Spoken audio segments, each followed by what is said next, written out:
Okay, we'll get started then. Good evening, everyone. Welcome to the Select Board meeting. It's the 1st of December, 2020, and we'll begin with the Pledge of Allegiance. I pledge allegiance to the flag of the United States of America and to the republic for which it stands, one nation, under God, indivisible, with liberty and justice for all.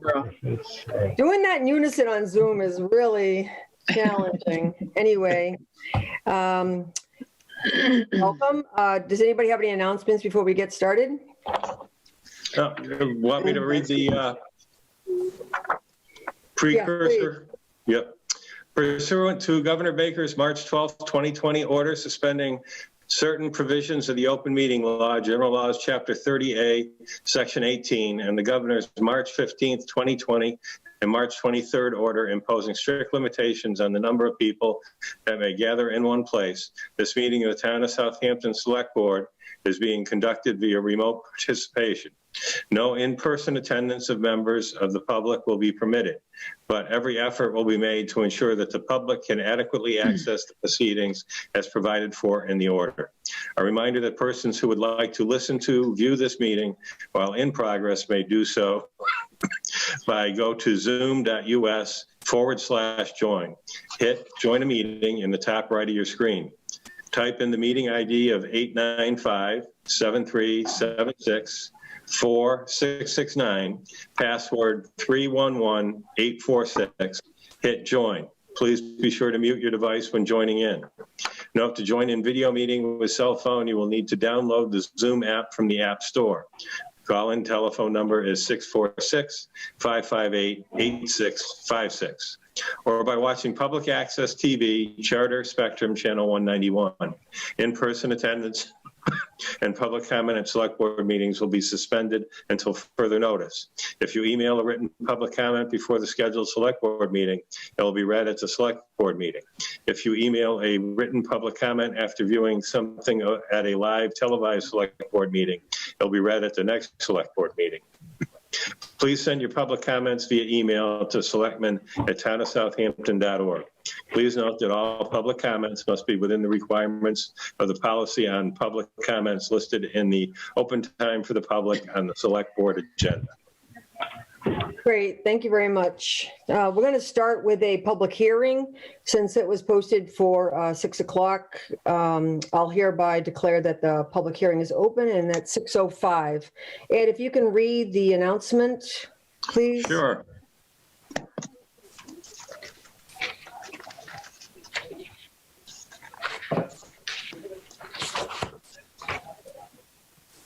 Town of Southampton Select Board, petition for poll and locations.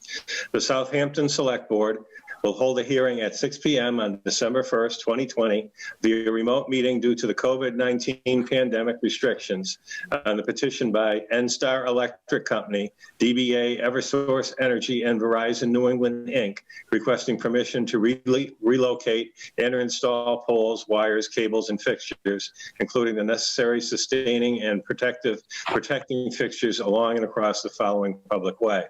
Locations: remove one jointly owned pole and install two new jointly owned poles to be set approximately 40 feet and 60 feet southerly of existing pole 30/16. Reason: to provide electric infrastructure to a new subdivision, Fitch Farm Way.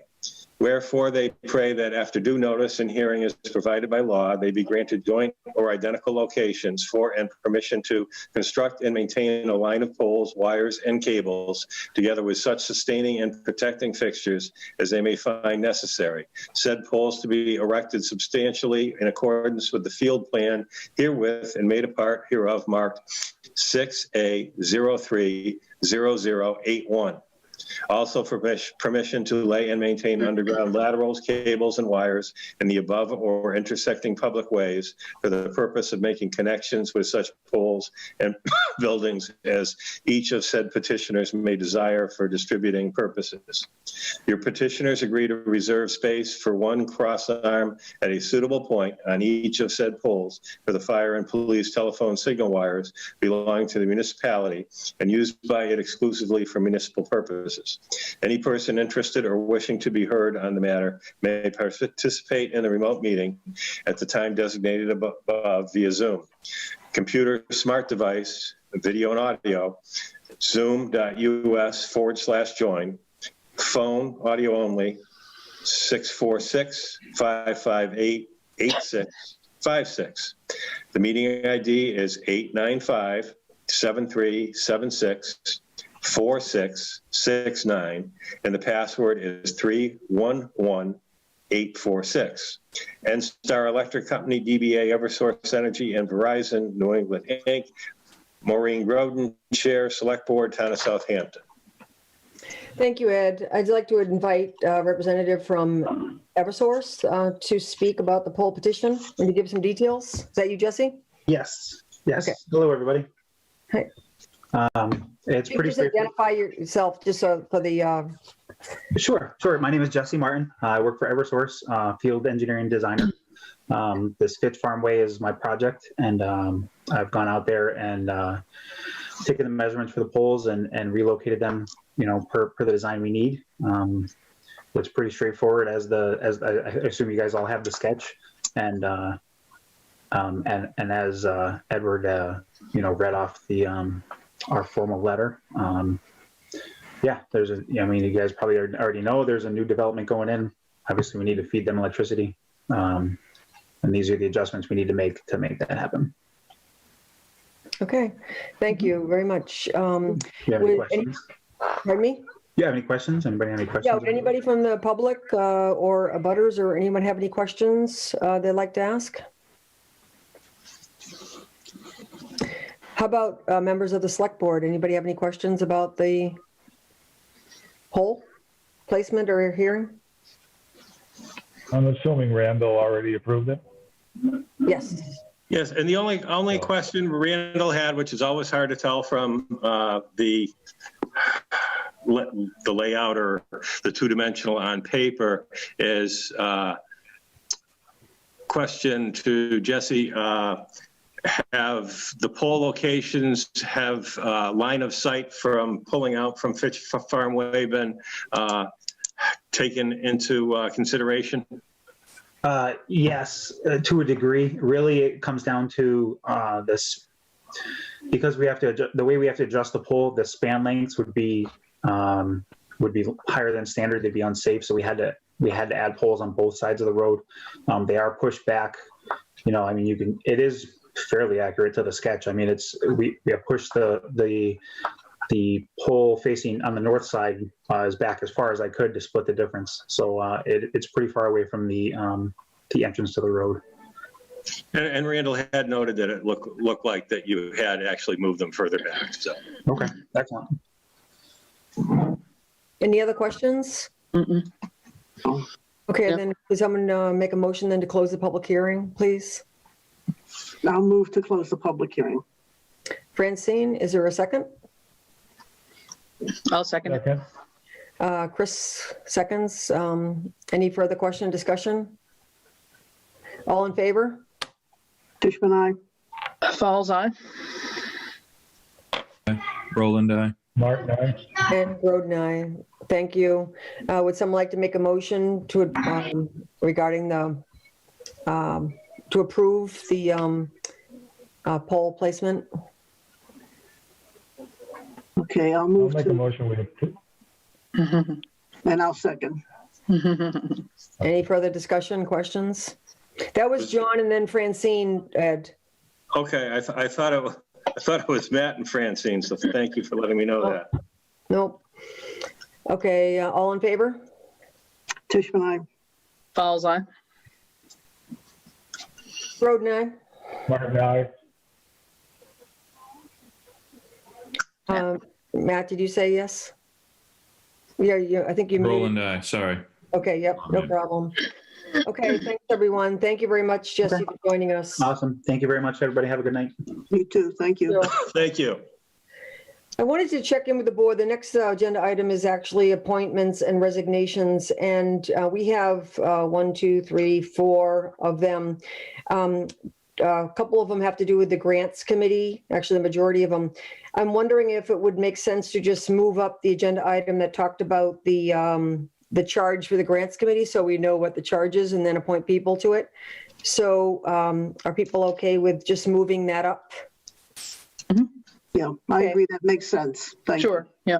Okay, so I don't know, Ed or Chris, if you would like to address the agenda item that says ad hoc grants committee charge. We have that in our packet too. You devised a charge for the committee, and it goes until the end of, I think, next November or something. It does. I was trying to pull it up here. I'm trying to find it on my thing here quickly. Basically, we had talked about it briefly when we first got together and decided that we really do need to make ourselves more formal. And therefore, what we've proposed is about half a dozen bullet points as the main purposes of the committee, if you'd like me to read those so that they're clear. They're just research grant opportunities for Southampton from federal, state, foundation, and other resources, including and looking outside of COVID-19 focus. Work with the town's department heads, committees, boards, and commissions to determine needs and match them with grant possibilities. Serve as an advocate to keep the process moving and ensuring deadlines and prerequisite information for grant applications is in concert with town officials. Review and provide input as needed for grant applications and make recommendations for endorsement to the select board for requests greater than $5,000. Develop and maintain a listing of grants applied for and received, and report regularly to the select board as requested. What we had proposed in our discussions, just for, I guess, the ease, I would say, of managing such a committee, would be that we would set our committee numbers to 7 rather than any larger than that. And so we're proposing a 7-member committee right now. There have been 4 of us that have been meeting, and that's it. So we will be looking for other people in town who are interested in helping out, people with grant management or grant writing experience in particular. We would propose to meet monthly, and we thought, in all fairness, what we would do, since this is an ad hoc committee and we don't know exactly how things are going to go, that we would set ourselves an initial time limit of 1 year, and then review that at the end of the year. And if select board felt like we had accomplished something, and or it was a committee that was, serving a real purpose for the town, that we could, look at that at some future date. But right now, just proposing a 7-person 1-year charge to search out grant opportunities for all sorts of things, not just COVID related, obviously. Thank you very much, Chris. Are there any questions for Chris about the charge for the committee? I just had one comment. When this first was formed or discussed, there was some public comment about the importance of this not taking the place of the responsibility of department heads to do their job of looking for grants and for their own department. And so has there been a discussion at all about where that line is? To a certain extent, we might have to define that a little bit more. I believe it's mentioned in here to work with town officials. It's definitely not our intent to be grant writers unless there's absolutely no way around it. What we had talked about was to work with the town department heads and committees to determine their needs and match them with grant possibilities. So really making them aware of things that they might, that might fit their needs, but then working together with them to see if they want to take the lead on it, if we can help out somehow. But definitely not to be grant writing for the entire town. I mean, when I get to my my report, actually, I can give you a couple examples of ones where this has already happened, where department heads have taken the lead and have already gotten some good results. So that's the way it should go. We're there to provide the bigger picture and perhaps look at opportunities that maybe people don't know that exist at this point in time. So if anything, it would be a collaborative effort. It would not be us just writing grants for the purpose of writing grants. None of us would like to do that. Okay, sounds good. Any other questions about the charge for the committee? No, Do we have to actually, I don't think we have to have a motion to approve that. Was that more for informational purposes, or do you feel like we should have a motion to approve that? Yes. Okay, all right. Would someone like to make a motion then? I move to, Okay, Matt, go ahead. I move to approve,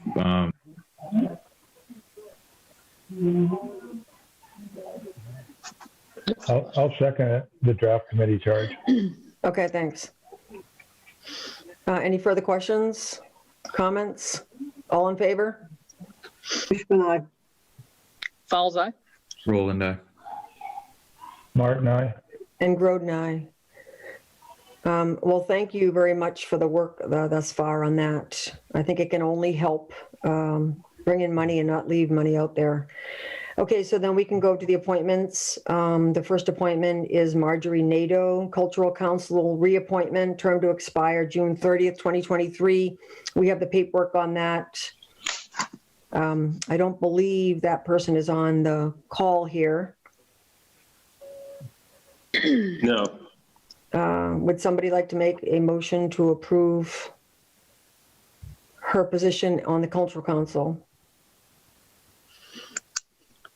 So move. I'll make the motion. Delayed. Okay, how about Francine and then John as a second? Are you okay with that? Sounds good. Okay. Any further questions, comments? I have one question. How many members are there on the Cultural Council? I have not seen anything in our bylaws, so we would revert to the state law. And the state law, I believe it's either up to 21 or 22. Okay. Great. And do you know how many we currently have? I would have to go downstairs and look that up on the list. And nowhere near that many, Okay, you know, but my guess is maybe 9, 10 at the maximum. I think it's more closer to 9. okay, thanks. Okay. All in favor of reappointing Marjorie Nadeau to the Cultural Council? You can just say aye. Aye. Aye. Fowles Aye. eye. Okay, well, pretend that was a roll call vote. I was going to say, You guys really pay attention. Aye. Huh? We're taking Give you us an literally inch, you tonight. take a mile. you gave them an inch, they took a mile. That's right. I'll take that mile every time. All right, we'll consider that an appointment.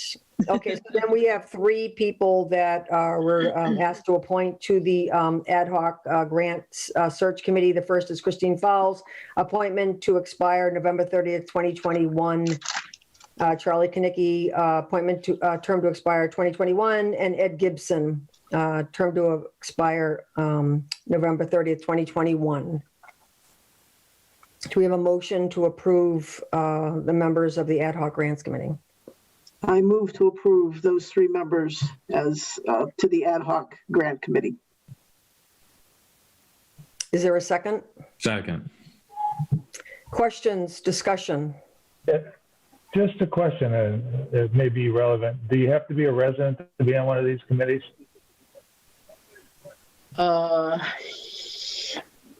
Have to go back and look at what we wrote. I think we said yes. I think we did.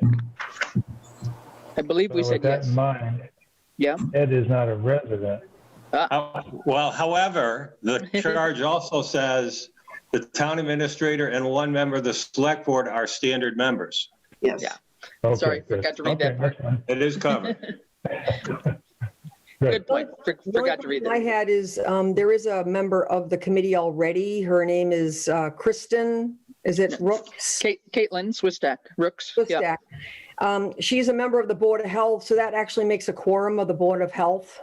So I don't really know that we should, I don't know about Charlie's appointment, if that makes a quorum.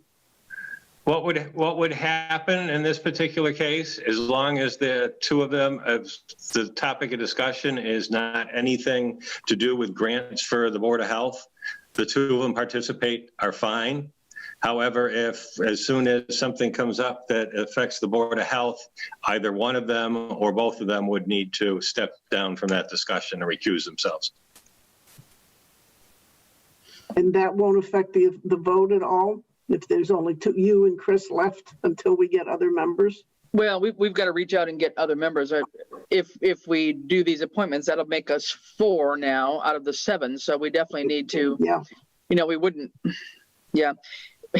It wouldn't be an issue within the 7 committee in terms of, that being the quorum within it. But yes, you are right that is a quorum for the Board of Health. And we had mentioned that even at our last meeting, as we were talking about it too, at our last grants meeting.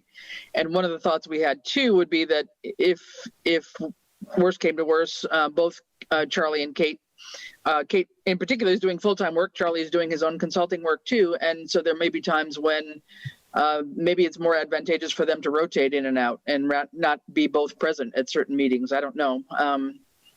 But yeah, I understand your point. Yeah, I'm not I'm going by comfortable with that. I'm going by memory here, but I think it happened with one other person on a committee in that you can have the 4 people there to have the quorum, but you can have one person not vote and still have a legitimate vote on it. You just need the 4 people for the quorum, but one can step back on the vote. Right, but in the event We that checked both on for some another reason step back, then that would leave 2 people at this point in time. Right. Yeah. At this point, yeah. Right. It's not just the vote, it's actually contributing to the discussion about supporting something or not. And I just don't feel that it's appropriate to have a quorum of a board. So that's my opinion. I feel the same way. I don't think we should have a quorum of a board.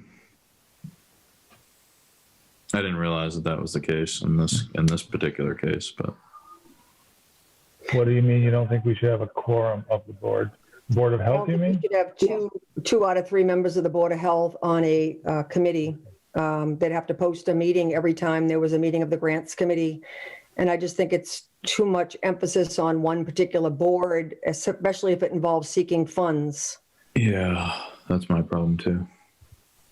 Yeah, that might be an issue. But I mean, we looked into something a long time ago. Just because you have a quorum of a committee at another meeting doesn't mean they can't be there. It's because as long as they're not discussing something of the board that they're on, it's fine. Because we've had select board members at different meetings and it's a whole different topic. And somebody challenged that a couple of years ago and it was found out, I think it was through the AG's office, as long as they're not talking about board business, it's okay to be there. Yeah, but John, I think what you're talking about is the difference between being present at a meeting in the audience and the actual difference between being on a board in a voting role. Not only that, Right, we're in the middle of a pandemic. We're in the middle of a pandemic, and this committee was formed in order to put together the funding for the CARES Act initially. Its only charge is up until the end of November. I imagine a big part of this will be looking for funds involving that or having something to do with public health. So I just think that we should be recruiting additional members, is my opinion. Yeah, I agree. So I'm going to request maybe that there be a motion to address these individually, since there seems to be concerns about more than one of them. Can we have a motion then to approve Chris Fowles' position on the committee? Before you do that, Remy, we've got a motion and a second on the floor. You have to take that off. All of them, okay. Well, what would the board like to do then? I mean, I think we should take the vote on it now, and if it doesn't pass, we go back individually. Okay, all right.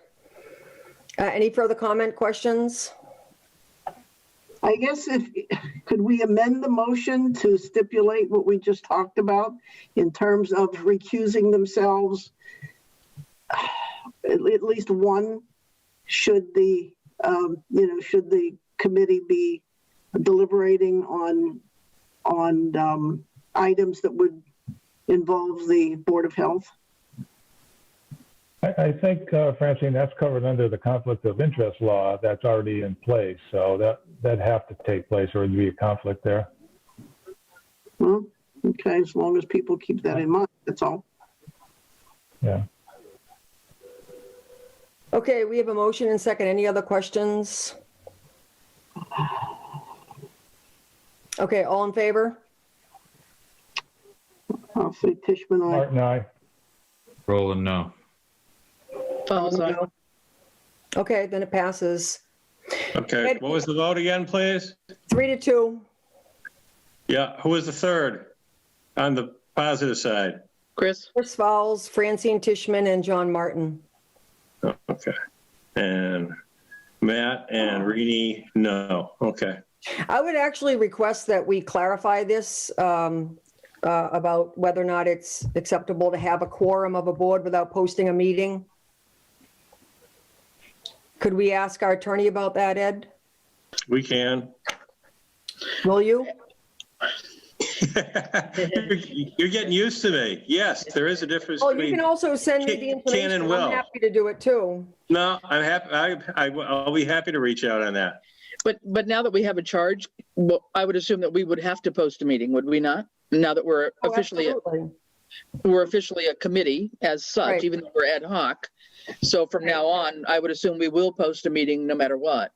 Well, what I'm saying is, can we just double check that the Board of Health doesn't have to post a meeting if 2 out of 3 members are present? That's what I I meant. see. I'm sorry, I got you. And these meetings will also be either recorded or Yeah, we're available doing- to the public through Zoom. Yeah, be a Zoom meeting. Mhm. Okay.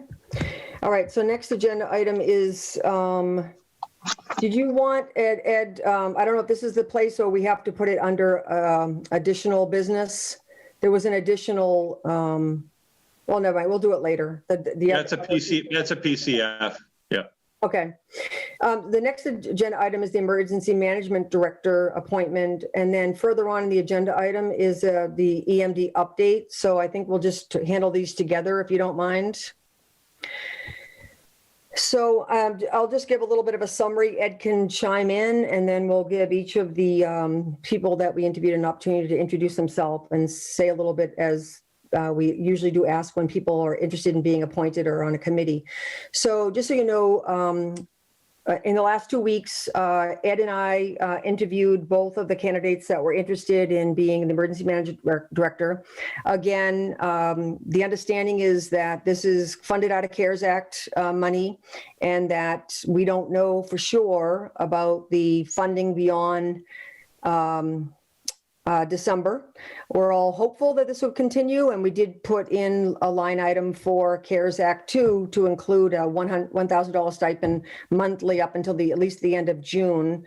And then there'll be a discussion about, what would happen from there. So there were 2 applicants for the position, and Ed and I both interviewed Dawn Snyder and Charlie Kanicki. I just want to say that I'm very appreciative to both of you who both have been emergency management directors for the town of Southampton in the past. Charlie more recently, Dawn right before that. They voluntarily did a lot of work on behalf of Southampton as emergency management director in a volunteer capacity. So I just wanted to say thank you very much. We interviewed by Zoom both of the candidates, and we asked the questions about tell me a little bit about yourself, what makes you interested, state and federal regulations, organization of personnel and materials, messaging and communication with the public, computer systems and application knowledge, priority for the first 60 days. And both of them were extremely thoughtful and articulate, and I think both people have served before, and either one would do a very good job for the town of Southampton. We wanted to introduce both of them to everybody in the select board, not just me and Ed. And then, so I'd like at this point to introduce both of them to the select board, have them have a little bit of a chance to say a little bit about what makes them interested in this position, and they give you a chance to ask questions if you'd like to. So does anybody have any questions first about the process that we went through? Okay, good. No. All right, so who would like to speak first? Either one? Okay, Dawn, are you, I'm on. okay, good. You want to go ahead and start? If you could just tell us a little bit about yourself and what makes you. Certainly. Hi. Hi, everybody. I'm Don Snyder from Southampton. I see Charlie there. Hello, my friend. Actually, I was not seeking a position. I was looking to find out what our town was doing with COVID. So I was looking at the town website, very interested in what was happening. And I just happened to see at that point that there was an opening. Being that I have done this in the past, I have a little background in this field. I thought I'd apply. Hence, I'm here now, able to serve. I have had the time. Mm-hmm. If that helps. You want to say a little bit about your background, Dawn? Okay, certainly. My background is this. I'm retired from the Commonwealth of Massachusetts after 39 years.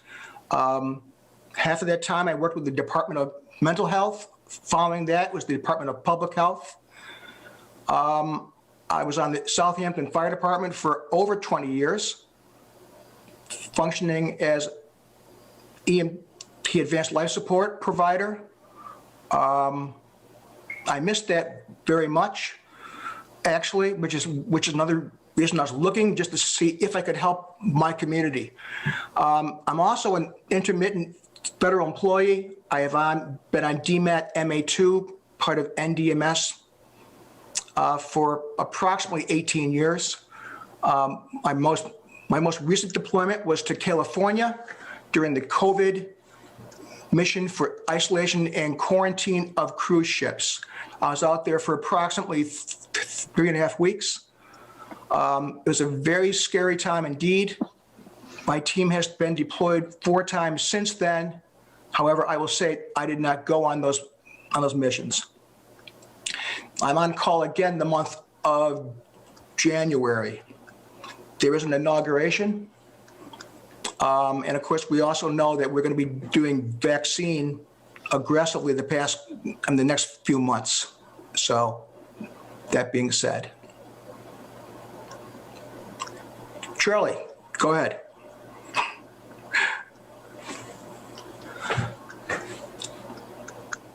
Can I just ask, does anybody have any questions for Dawn first? Yeah, I do. I mean, Hi. it's really good that you're so involved, in the COVID issues on a national level. But my question is, with your deployment, do you expect to be gone for extended periods of time? I have a friend No. who works for FEMA and has the same. No, actually, I don't. Basically, my missions have been primarily hurricane response over the years. We also are deployed for various other missions. As far as pandemic response goes, this was very, very unique for us. And we cannot tell what's going to be coming up with the vaccine yet. I mean, we're all waiting, as I'm sure you are too. But I do not anticipate that I'll be deployed for vaccine. The reason I mentioned the inauguration is that there are always teams deployed for the inauguration, and our team is on call that month. Okay. Thank you. Yes. Yep. I just have a question. As Hi. you are aware, Don, nice to meet you. I don't know you. Nice to meet you too. The COVID situation that we have here in terms of our funding, as you know, Rainey mentioned that we put in some money in the current CARES Act, which has not yet been approved for us. But right now they keep telling us that this money is going to expire in December, like in about 30 days. And yet we have in sort of some level of precaution tried to budget out for another 6 months of that. So I guess part of my question is, how important is that stipend to you in terms of your wanting to take this position? We may, have it for a month, or we may have it for more than that, but it may very well just go away on December 30th. So I guess I'm curious in terms of your motivation, I guess, and how important that stipend might be. I realize it's not a salary, but nonetheless, if that is a consideration for you. I was in the position for approximately 3 years. There was no salary, no funding, no stipend of any type. I felt that the position was underfunded as far as equipment, as far as support. That was the reason that I actually left the position. It was not the money. This time, I mean, I'm very concerned about COVID. I'm concerned about other things as well, storms, proximity to airports. Lots of things can happen here. But my motivation this time was, in fact, COVID. I was very concerned about it. I still am very concerned. The next few months will be very, very important. I mean, Charlie and I know well. We both know well. We were colleagues for years at the Department of Public Health. I mean, I'm sure he is as well, worried about this. So my concern was actually, I saw there was an opening. I did not think you had anybody lined up. I knew I had the experience. I knew that I could really help the community. I knew that I could reach out fast, make the contacts I need. Many of the people that I've known for years are in place. And again, I had the time to do so. Okay. Thanks. Yes. I've got a question. Yeah. Okay. Hi, Don. How you doing? Hi, good. Good.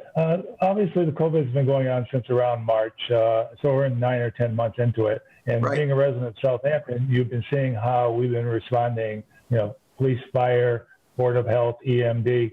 So from your point of view, what do you think we've been doing well, and where do you think there could be improvements if you took over as the EMD? Okay. My concern has been that I'm concerned about the hospital surge. I'm very, very worried about if this thing really takes off. I mean, they've compared it to dry grass and viruses to fire. Right now, we are in a place where I'm concerned about the hospitals will be completely overloaded in a short period of time. That is one of the reasons why I was able to get my EMT back. I think it was April, maybe May, because I saw that there could very well be a shortage of EMS personnel in the community. Now, again, I've done that for 30 years. So I felt very comfortable falling back into that role if you became short of EMS providers. So I am concerned about the hospital care component, home care component, if we will have enough healthcare providers to provide the care we need, in all honesty. So as an EMD, how would you help those three situations that you just stated? Hospital. Okay. It's critical that we have enough PPE, protective equipment. I'm sure that we have an adequate supply on hand at the moment. I am concerned about the quality of that equipment. It's really not what I would expect for us to have at this point in time. I'm looking for good N95s, masks, US made. And again, I have been out of the field in Southampton for 3 years plus. But the fact is, I am concerned about the equipment that we have on hand, the supply chain. Are we going to be able to get enough equipment? And again, home care. What are we going to do if the hospitals truly are filled? And this could happen. So again, to get back to your question, what would I do? Information sharing, getting the word out, making sure that people understand what they're going to have to do. Should there be people being cared for at home in large numbers? So that would be my concern right now. So it sounds like you think we have an issue with the quality of our PPE and the supply chain that we get it from? Could be, but again, I have to look at it. I'm not sure what we have on hand right now. I think, from what I've heard, we have an adequate supply. I also understand that it's coming in from MEMA and Department of Public Health. But again, I won't have that information unless I make some phone calls. It'll only take an hour to find out all that, but. No, it's just that you said you had concerns about the quality I do. And the quantity. And So, but that's not something that you verify. That's something you would look into to verify I would look whether into it it is. immediately. Well, I do know that Okay,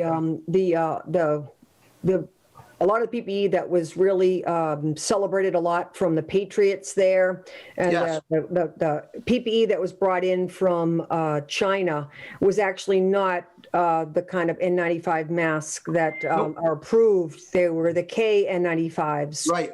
And they're actually not acceptable as far as masks. So, No. we have to pay attention to, the kind of equipment that's brought in. But obviously, Charlie and the rest of the leaders in police fire could certainly speak to what we have.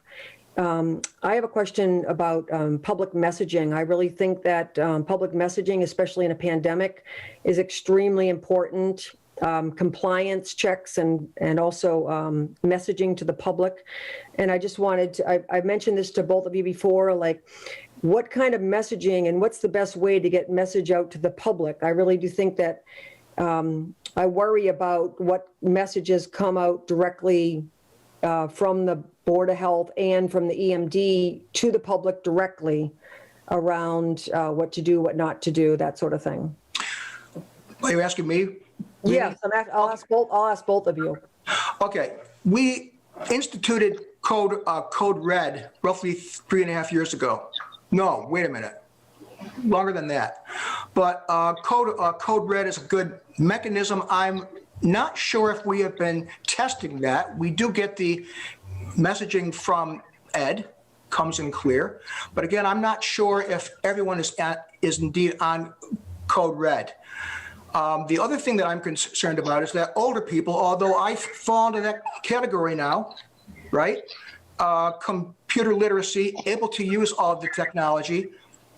I do have a concern about getting the information out to our seniors, and that is an issue, which is why I was always pushing for an information warming cooling center several years ago, thinking that that population group would feel comfortable probably going to get information in person. Granted, that would be a problem with this being we're in a pandemic. Mm-hmm. Okay, any other questions for Dawn? Okay. Charlie, how you Thank you. doing? Charlie, I can't see you very well. Is everybody else able to see Charlie okay? Oh, it's dark. Little dark. Little dark, gee. Always in the dark? You're in the dark a little bit, Charlie. I'll put another light on. I don't know if it's going to help. Okay. Does that help any? Yes. You don't really want to see my smiling face, do you? Sure we do. Well, first, So everybody knows you, but if you could just similarly, like, say what your background is and also your interest. sure. Well, first, let me start that Don Snyder and me have worked together probably, and I don't want to sound like we're old because we're not, it's got to be at least 35 years. We were on the Board of Health together way back when. Correct. And then when he was changing careers from mental health to the Department of Public Health, he indirectly was connected with me because he was in the planning office and I was the district health officer. So every time there was an incident, I would have the honor of being sent there and he'd have the privilege of saying, "What do you think?" And we had a good rapport. We worked together for years. When he would be deployed, he would always let me know. We confided in each other on what we were seeing and talking about. So that said, I just want you to understand the fact that Don and I have been friends a long, long time. You know, I was an EMT way back when and all the rest of that. We have a lot of parallels in our lives. Correct. So that said, I was volunteering, quasi wondering if the select board was going to pay this position for several months. But once it got to that point, where the select board decided they had a job description and they were going to post the position, I was of the feeling that I wasn't going to apply until I had numerous department heads come to me and plead with me to please apply. I had been working with them currently for the last 3 years or so in this capacity. We were able to establish things like the emergency generator at the town hall. We were able to get funding to actually put an EOC together at the police station, which has been great for everybody now, except for COVID, to start working together as a team rather than independent departments trying to come together from a distance. That said, we worked on other grants like the climate grant and the water line over there at the Manhan, and we've been trying to utilize the EMD's position to bring in additional funding to the town. Put that aside, we've been dealing with major windstorms, trees down, so on and so forth with our storm related stuff. And you have been getting my texts giving you updates as things progress during the days. We've utilized Code Red numerous times. And yes, that should be expanded more, but it is expanding as we speak. People are learning about it and registering as they listen to this meeting. And they can find it on the town's website. Now, for COVID, my background was to deal with certain pandemics like SARS, hepatitis, and other issues that develop disease-related. And I was basically boots on the ground as the incident commander to take and coordinate these activities for immunization and so on and so forth. Once the town of Southampton became apparently aware that this was going forward, MEMA and the Department of Public Health were having a clash of whose jurisdiction it was in relationship to the emergency responders.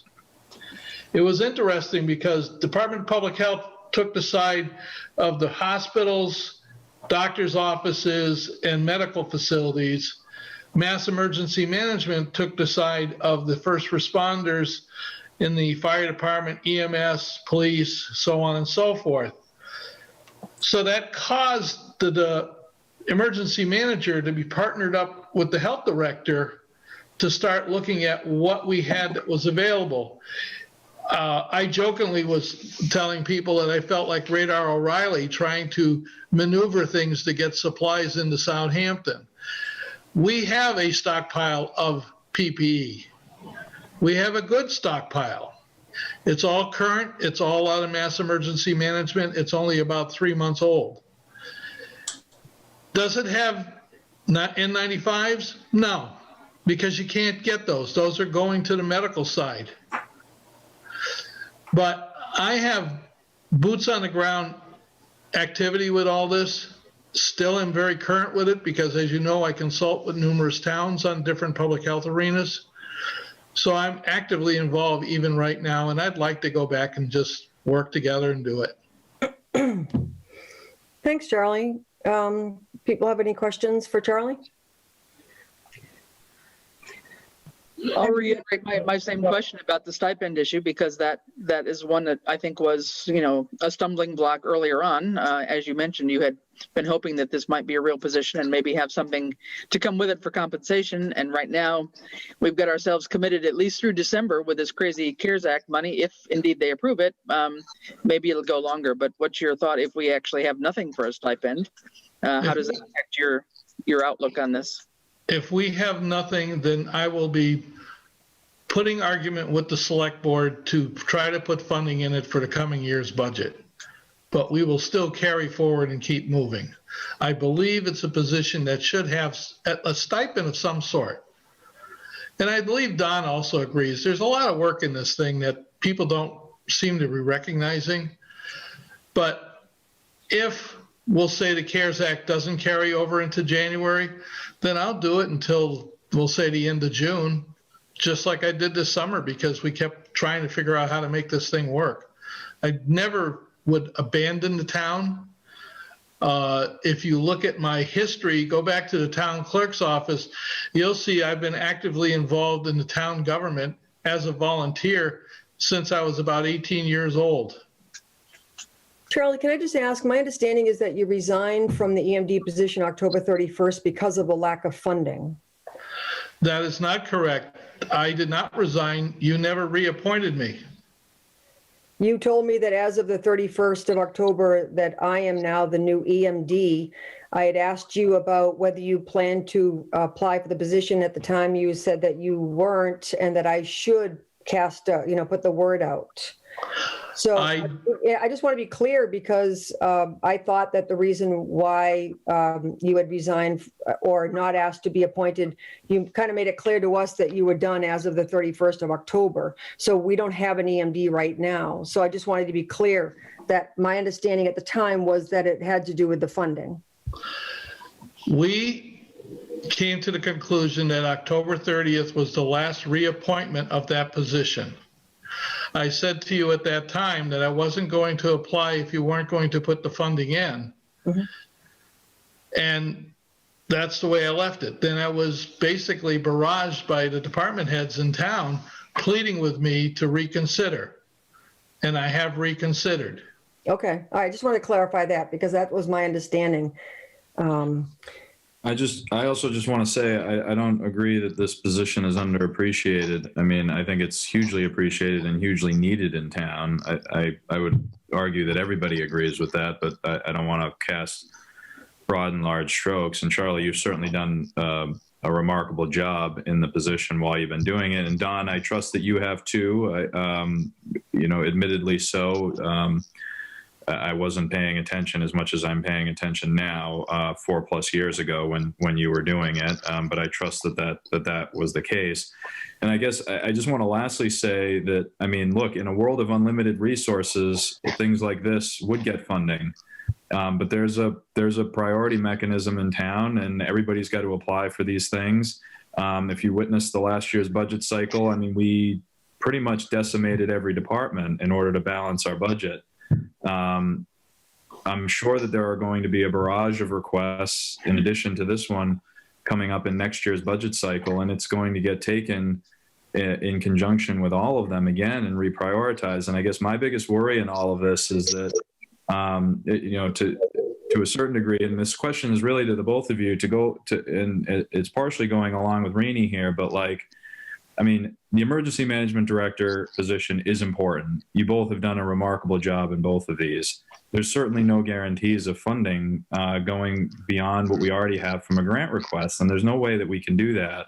And it's also probably unreasonable for us to ask both of you about your thoughts on the matter on continuing in the event that it's not. But I guess I just want to send the message home that there aren't any guarantees to this. This position is really important, and we hope and we trust that both of you will certainly take it seriously because you have in the past. But at the same time, I personally don't want to have any hard feelings between the both of you if for whatever reason this doesn't work out in terms of a funding position going forward. And the only basis for me saying that is not because I don't want to fund it. It's because I know that there is going to be a lot of requests coming in the next budget cycle. And a lot of that is just going to be due to what we went through in the last budget cycle where we had to remove not only positions, but a lot of funding sources for items that we already have funded and commitments to, if that makes sense. So I am critically worried about this. I'm critically worried about the answer to this question to the both of you. And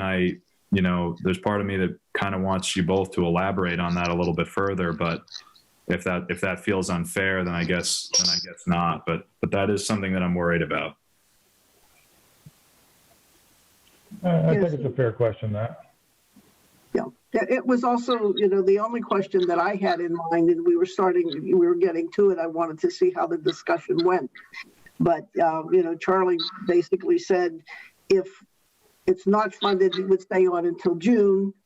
And Dawn, I don't know what your position is on this, simply because we don't know what the funding is going to be going forward. And that's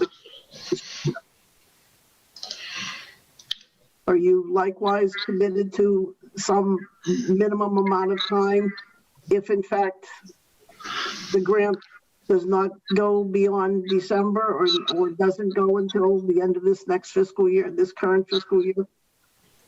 I am committed. I just want to be sure that we are all going to work together. There are a lot of things that have to be done. And really, in all honesty, I felt very unsupported during my tenure.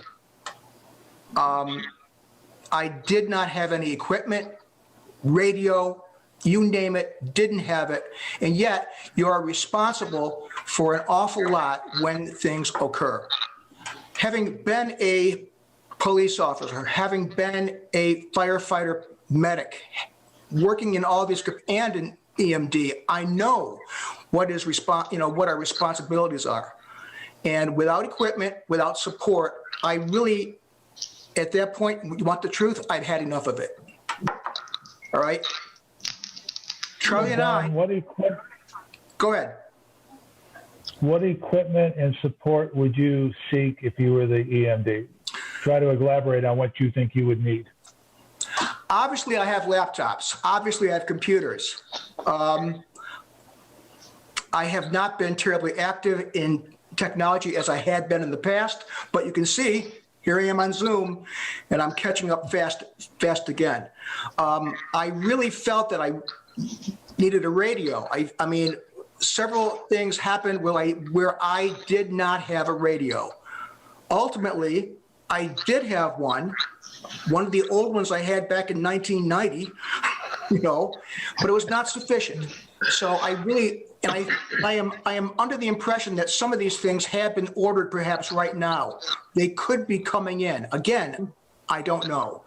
But things of that nature. But the most important thing is communication with the select board and the other departments, of which I always had, those kinds of things. Primarily support and a radio. So when you say support, you're not looking for an assistant or anything like that. No. That's not the type of support you mean. No. Okay. Support of the position. Mm-hmm. Okay. Don, That makes sense. And would that be for support for decisions you would be making? Is that what you're saying? That kind of support? Including that. Mm-hmm.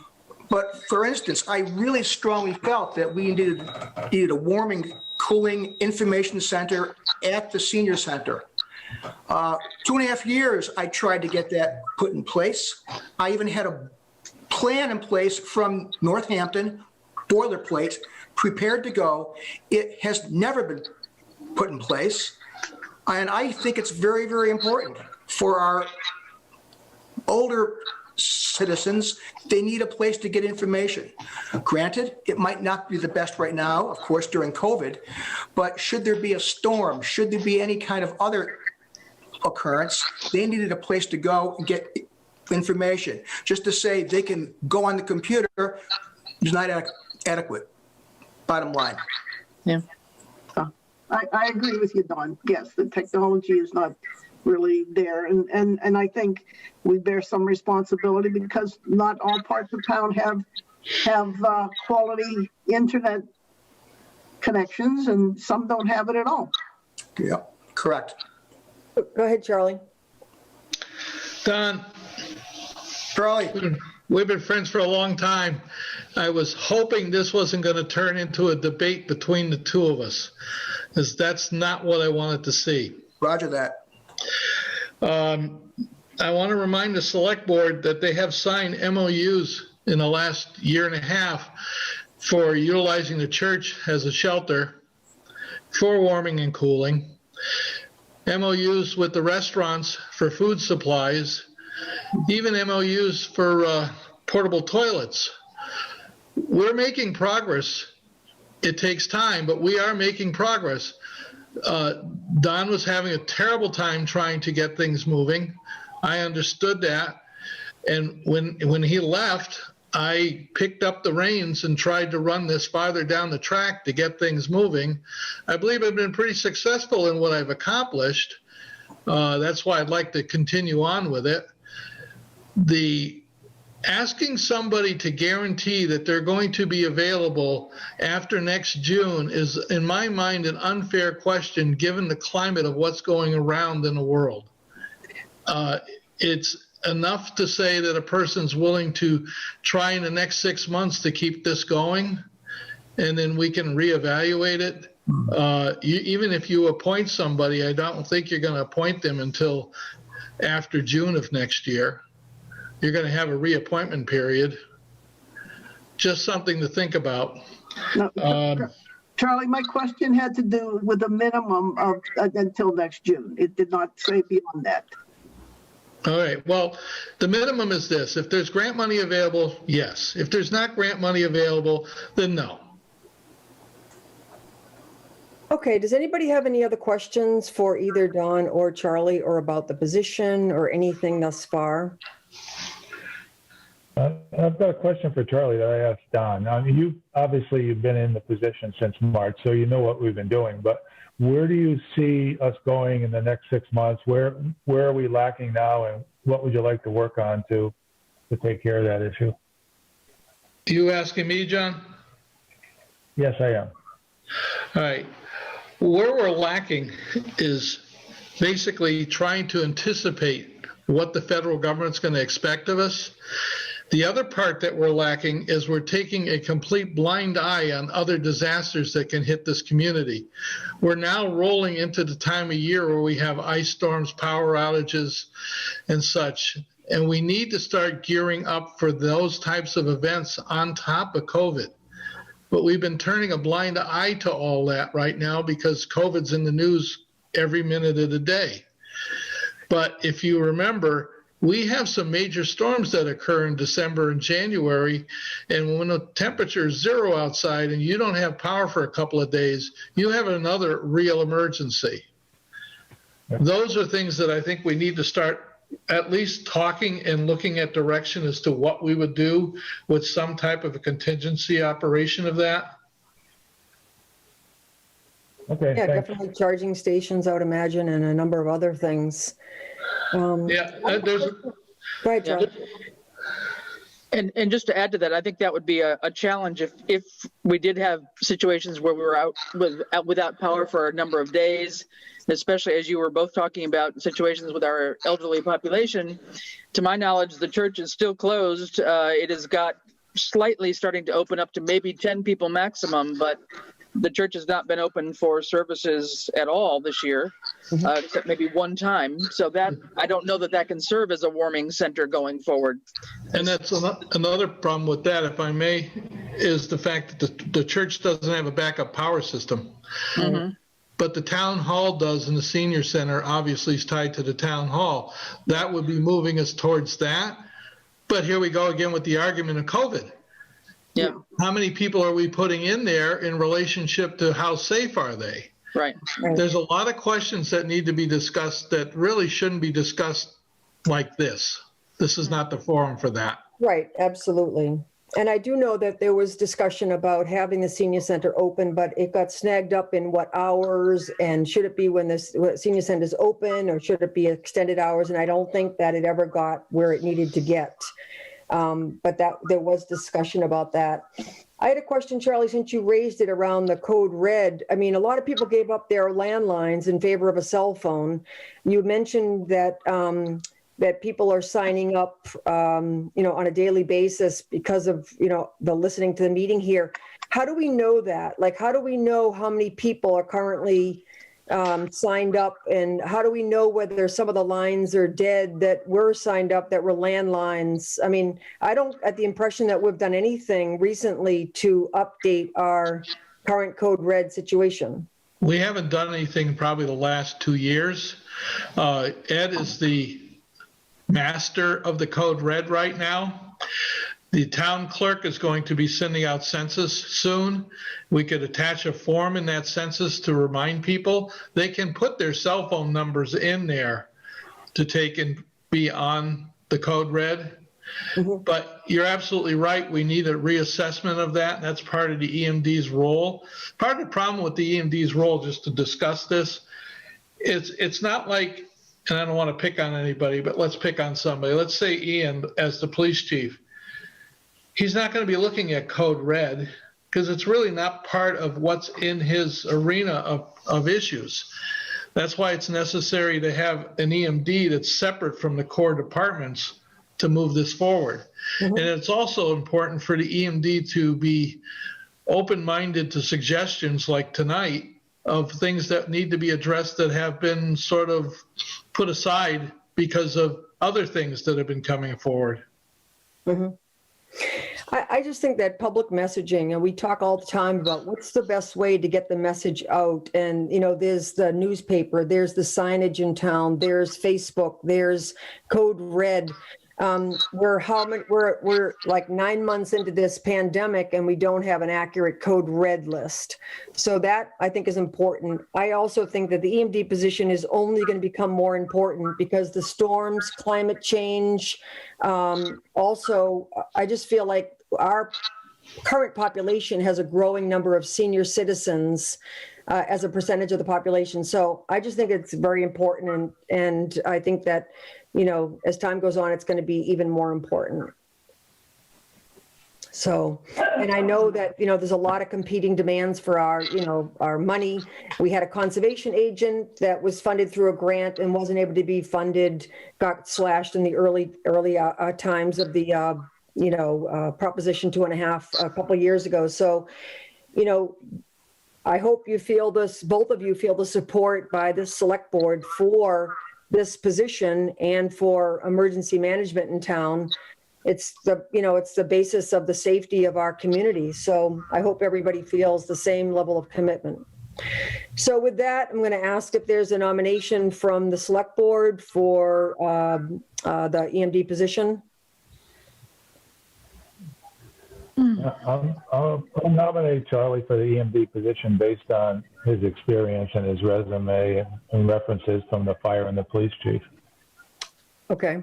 Is there a second?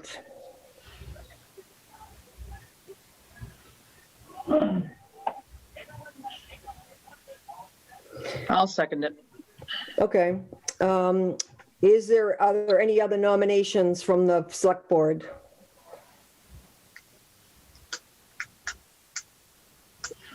For the same position? Yeah, for the Yep. same position, yeah. Yeah, I mean, I would nominate Don Snyder for the same reason. Okay. I was going to say, we're in the middle of a nomination and a second. I don't know that we can technically do that. Let's make sure we do this right. I believe I can go ahead and ask for nominations from the select board for any other nominations. Yeah, okay. Yep. Is there a second for the position? I'll second it. Okay. Any further discussions, questions? One question or comment I want to bring up. Don, when you submitted your resume, you submitted some references, and the references, the three of them go back to 2003. Was there a reason why you didn't submit current ones? It was Thanksgiving week.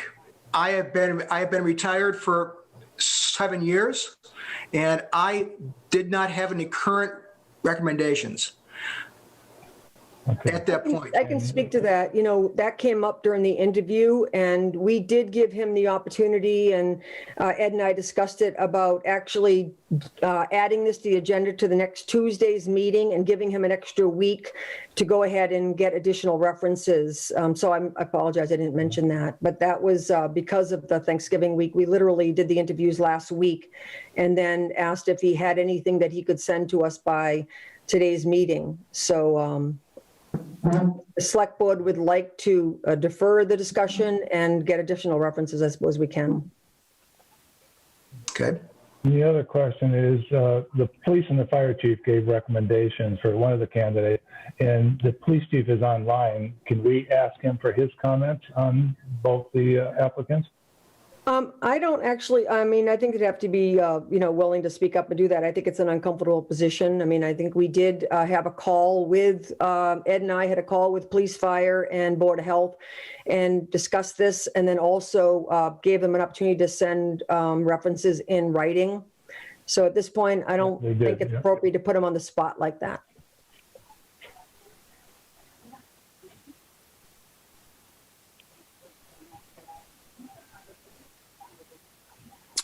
Hi there. Hi. Illingsworth, Police Chief. Hi. I have no problem commenting, Rini, if you're okay with that. I can only speak with who I've worked for. I worked with Don Snyder. I believe at the time, I think I was a sergeant.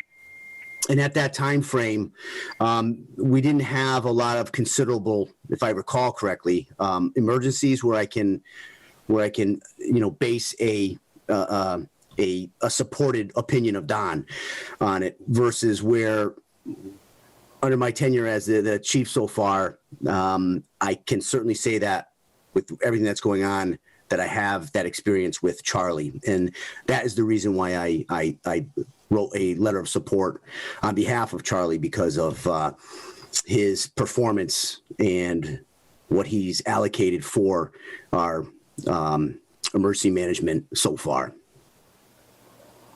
Okay, thank you. Thanks. Okay, right now we have nominations for both candidates. I'm going to go ahead then and ask for each person to vote. If you'd like to give all in favor for one, if anybody would like to speak to why they're voting for one over the other, I'd give people the opportunity to do that as well. But at this point, I'll just ask all those in favor of Charlie's nomination and for the EMD position, please say aye. Martin, aye. All those in favor of Don Snyder for the position, please say aye. Roland, aye. Paul's aye.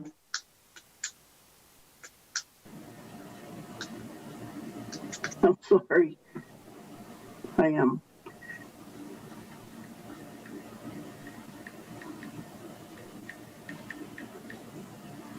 I didn't vote when the call was made for Charlie, but I think I'm gonna put my name in for Charlie. Okay. I just want to say that I had the opportunity to meet with both of them and to interview both of them, and I'm grateful, as I said, for all that it's done before. I've been in the position as the manager at 4 different positions in the past, and I've had the opportunity to interview a lot of people over my career, and I think both of them would do a really good job in the position. When it comes down to this, I look at the job description, and I do think that Don Snyder's background matches more closely the job description of the emergency management director, so I'm going to put my vote with Don Snyder. The EMD position will go to Don Snyder. But I want to thank you both for the process and for your, can be certainly a sensitive or difficult position.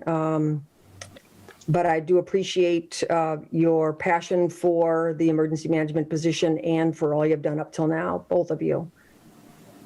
Any further questions, comments? I just want to thank Charlie for all the work he's put in and congratulate Don for getting the new position. All right. No, thank you both. Yeah, thank you both. Really appreciate it. Thank you very much. So I imagine, Don, you would just follow up then with Ed regarding, coming into town hall and taking care of whatever business. All right. Will do. All right. Thank you, everyone. Thank you. Thank you. So next on the agenda then is the reports from the select board. Who would like to start? Oh, I can go ahead if nobody else wants to. You want me to go ahead, Rini? Sure, thanks. Yep. Okay. It seems like nobody, every time you ask somebody, we're all a little silent, so I'll lead this one off. We had an interview for interim accountant last week. Ed and I interviewed the woman. She was very interested, had some good experience. So she's working for Easthampton now, and Ed will follow up, but he's got to call out to her to see if she would be interested in taking the interim position. So we'll see how that goes. The technical committee, the first meeting is on 12/3, which is this Thursday at 6 o'clock. I'm looking forward to that because I think that particular committee is going to have a lot of value as we evaluate our servers and our computers in town hall and the other locations. So I'll get back to that next meeting, how that went. Planning board, their next meeting is tomorrow at 7 o'clock. Finance Committee, they're not meeting until December 14th. So those meetings are ahead of us. And we're still trying to get a meeting with the vendors that bid on the short-term, long-term disability to negotiate a cost that we can bring back to you guys. Ed is working on setting up that meeting. So that's what I've got.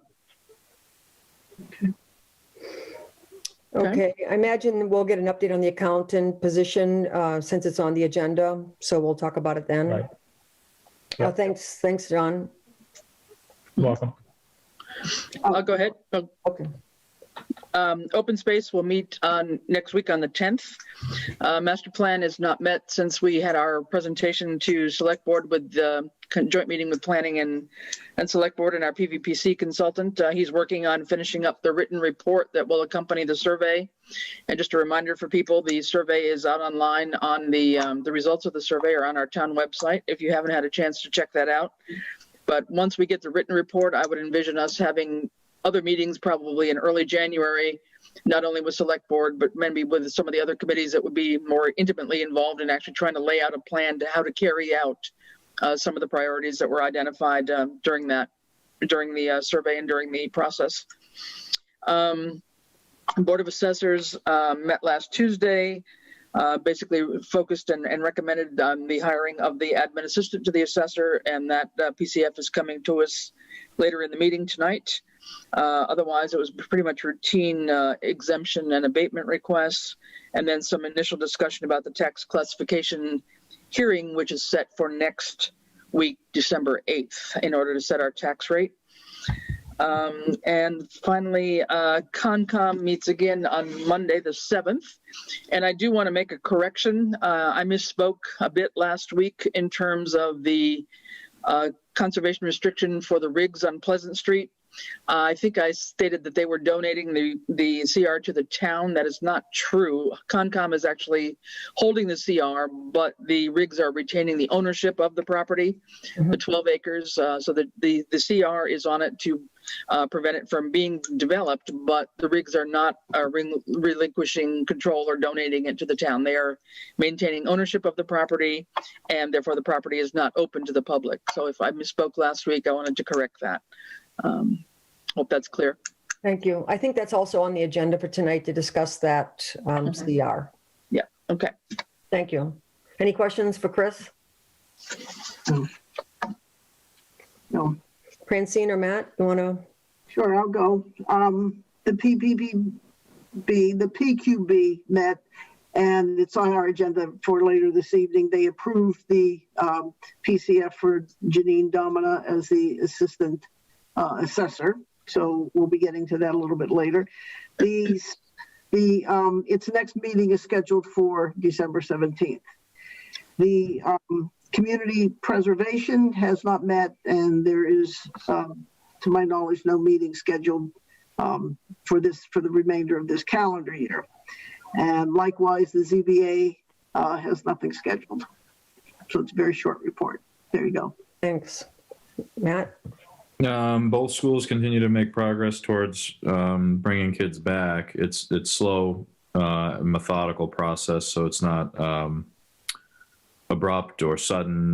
Well discussed, well thought out. Norris currently has kindergarten and first grade in, all at 6 feet.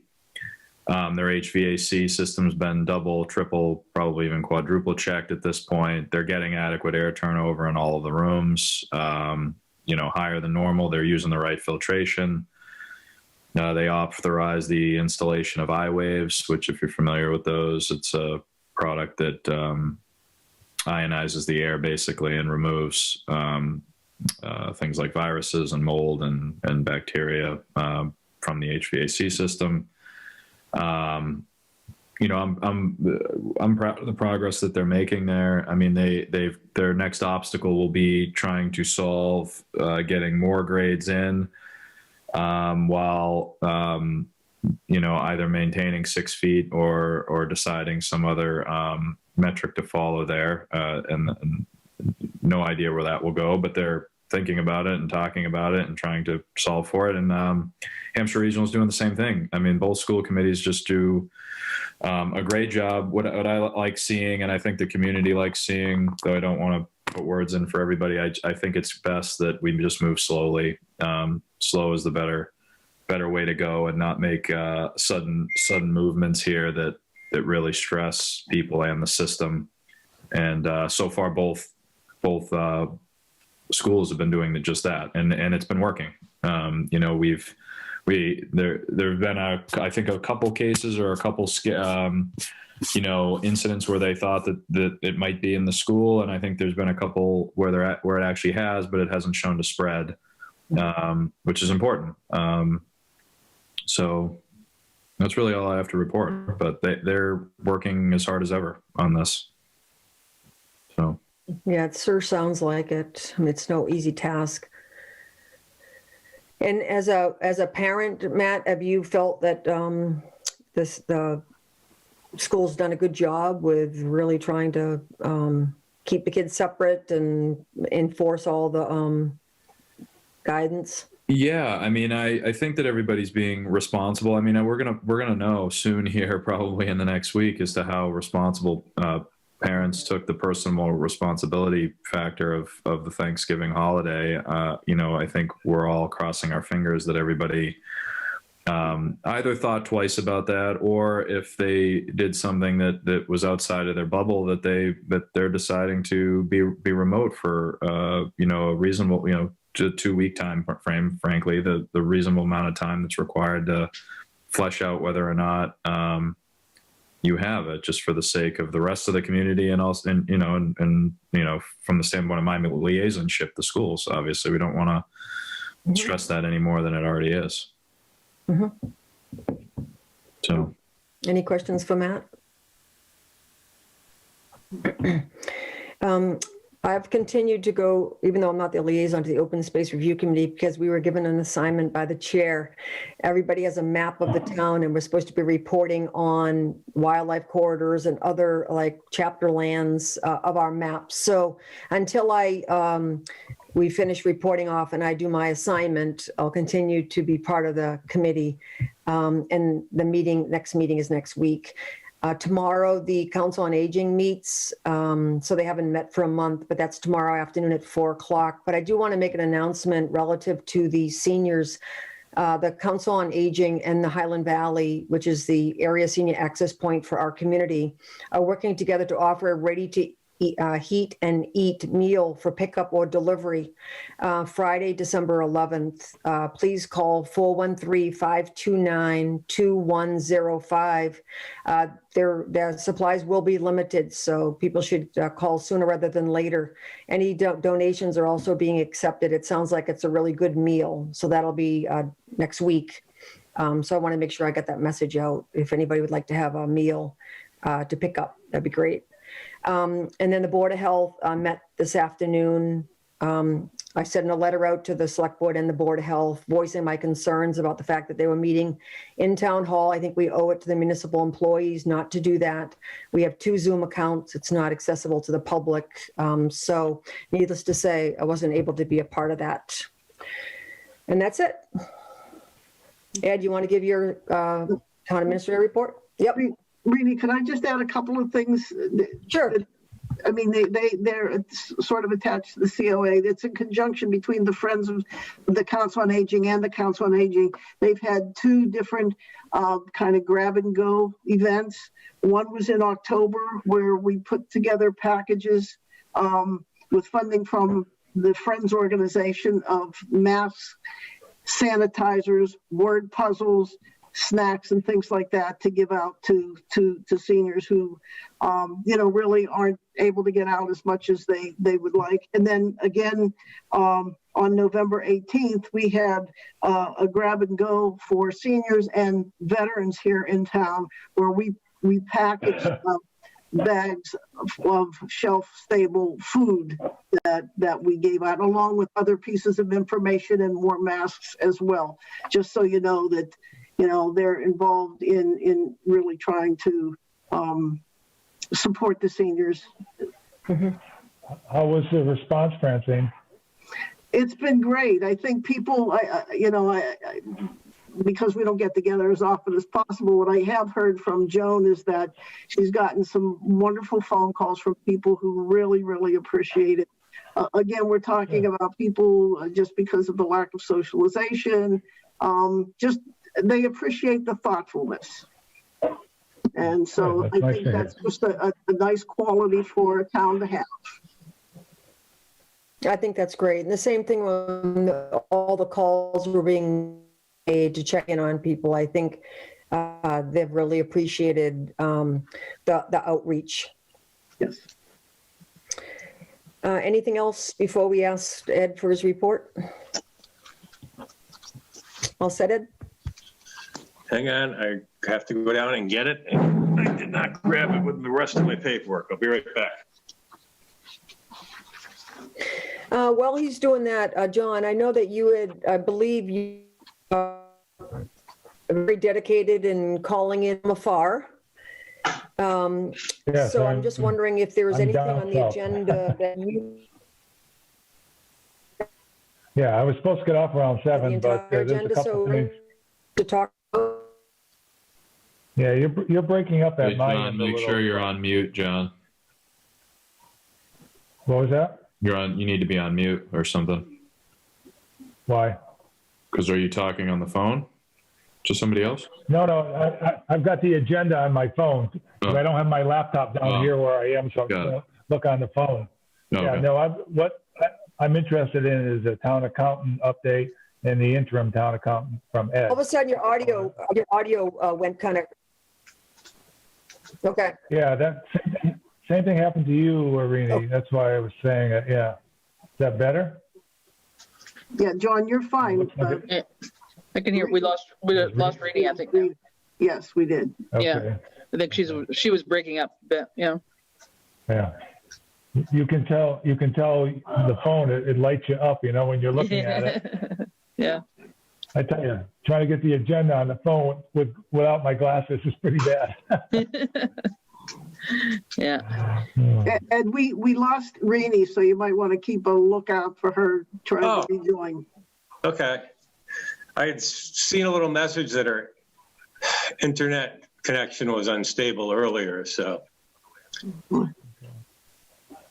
So Francine, I guess it's you. Okay, well, we're going on to Ed and his report, and when hopefully Rainey will join us again soon. All right. Just to let you know that Randall Kemp has compiled the specifications for the Highway Department plow truck, which was approved at the special town meeting in October. And we'll be putting that out to get a quote under the Plymouth County Cooperative Municipal bid very shortly. Let's see, the implementation of the use of sign-in sheets for all not all non-employees who are coming into town hall or have contact with employees outside on the steps or parking lot and other municipal locations also to help with the contract tracing is reportedly going very well. The additional plexi barrier required for the assessor's office has been ordered and should be installed at the beginning of next week to separate the two desks. There was a washout last night with heavy rainfall, which caused a gravel driveway on High Street to wash out into the road, and that is being taken care of by the property owner. And Hey, then, Ed, can I ask you, was that 32 High Street? Yeah. yes, it was. Okay. Yep. Okay, well, that's on the planning board's agenda. It's been on there a while, and we did a walkthrough of that. That was one of the issues they came up with. Okay. Yeah, just wanted to check. I think from some of the information, it's going to get put off to January again, and this one just seems to get put off and put off and put off. Let's see, the water department do have bids available for the relocation of the water main, which is out of the Manhan River and onto the Route 10 bridge, which crosses the Manhan River. The bids were originally due back on December 9th, but that date will be extended about a week through an addendum to give vendors more time to put their bids together. And then upcoming, we've got a select board meeting on December 15th And then don't know if the select board intends to meet on December 29th, which would be 2 weeks out. And we haven't set the meetings for January 2021 as of yet, which I would imagine might depend on if we use December 29th as a date or not. Do we want to decide that now? I mean, it's not like we can do very much of anything or go anywhere, right? True. You're right. Are people available for the 29th, which would be keeping us on schedule? I am. Sure. 29th of December? Yeah, Yeah, that's fine with me. okay. You can do that. And we're also meeting the 8th, right? Next week? Yeah. Yeah, for one agenda item, Right. Okay. the tax. That's what you always say, Rini. Well, we're not adding anything. All right. So Sounds good. 29, Getting, okay. getting Any back other to your questions? question before, getting back to your question on me, if I wanted to see something before I need to leave, can we go over the town accountant update and the interim town accountant update? Then I can leave after that. Yep. Any other questions for Ed on his report? Nope. I just have one question. So the bid was pushed out a week on the work for the bridge, the Route 10 bridge? The relocation of the The pipe, yep. water main onto the bridge, correct. So did you receive bids, or are you just giving it more time because you didn't get bids, or did you recontact? No, the original date, they weren't due back until December 9th. So Okay, it just extends the time they had to actually put them together. okay. And was the select board going to do anything with January dates? I mean, if we stay on track, it would end up being January 12 and 26. Sounds good for now. For me. Yeah. Why not? Okay. I'll schedule those. Okay. Thank you. Yep. If there are no other questions for Ed, then we will move up the agenda item about the accountant. So is there any, what update is there, Ed, on the interim town accountant position and regular position? Okay, on the interim town accountant position, John and I did speak with one of the candidates, and it seems a very good possibility. I have a phone call back into that individual to set up another chat with them to see if they are still interested in, and to try to work out a work schedule and an hourly wage with them.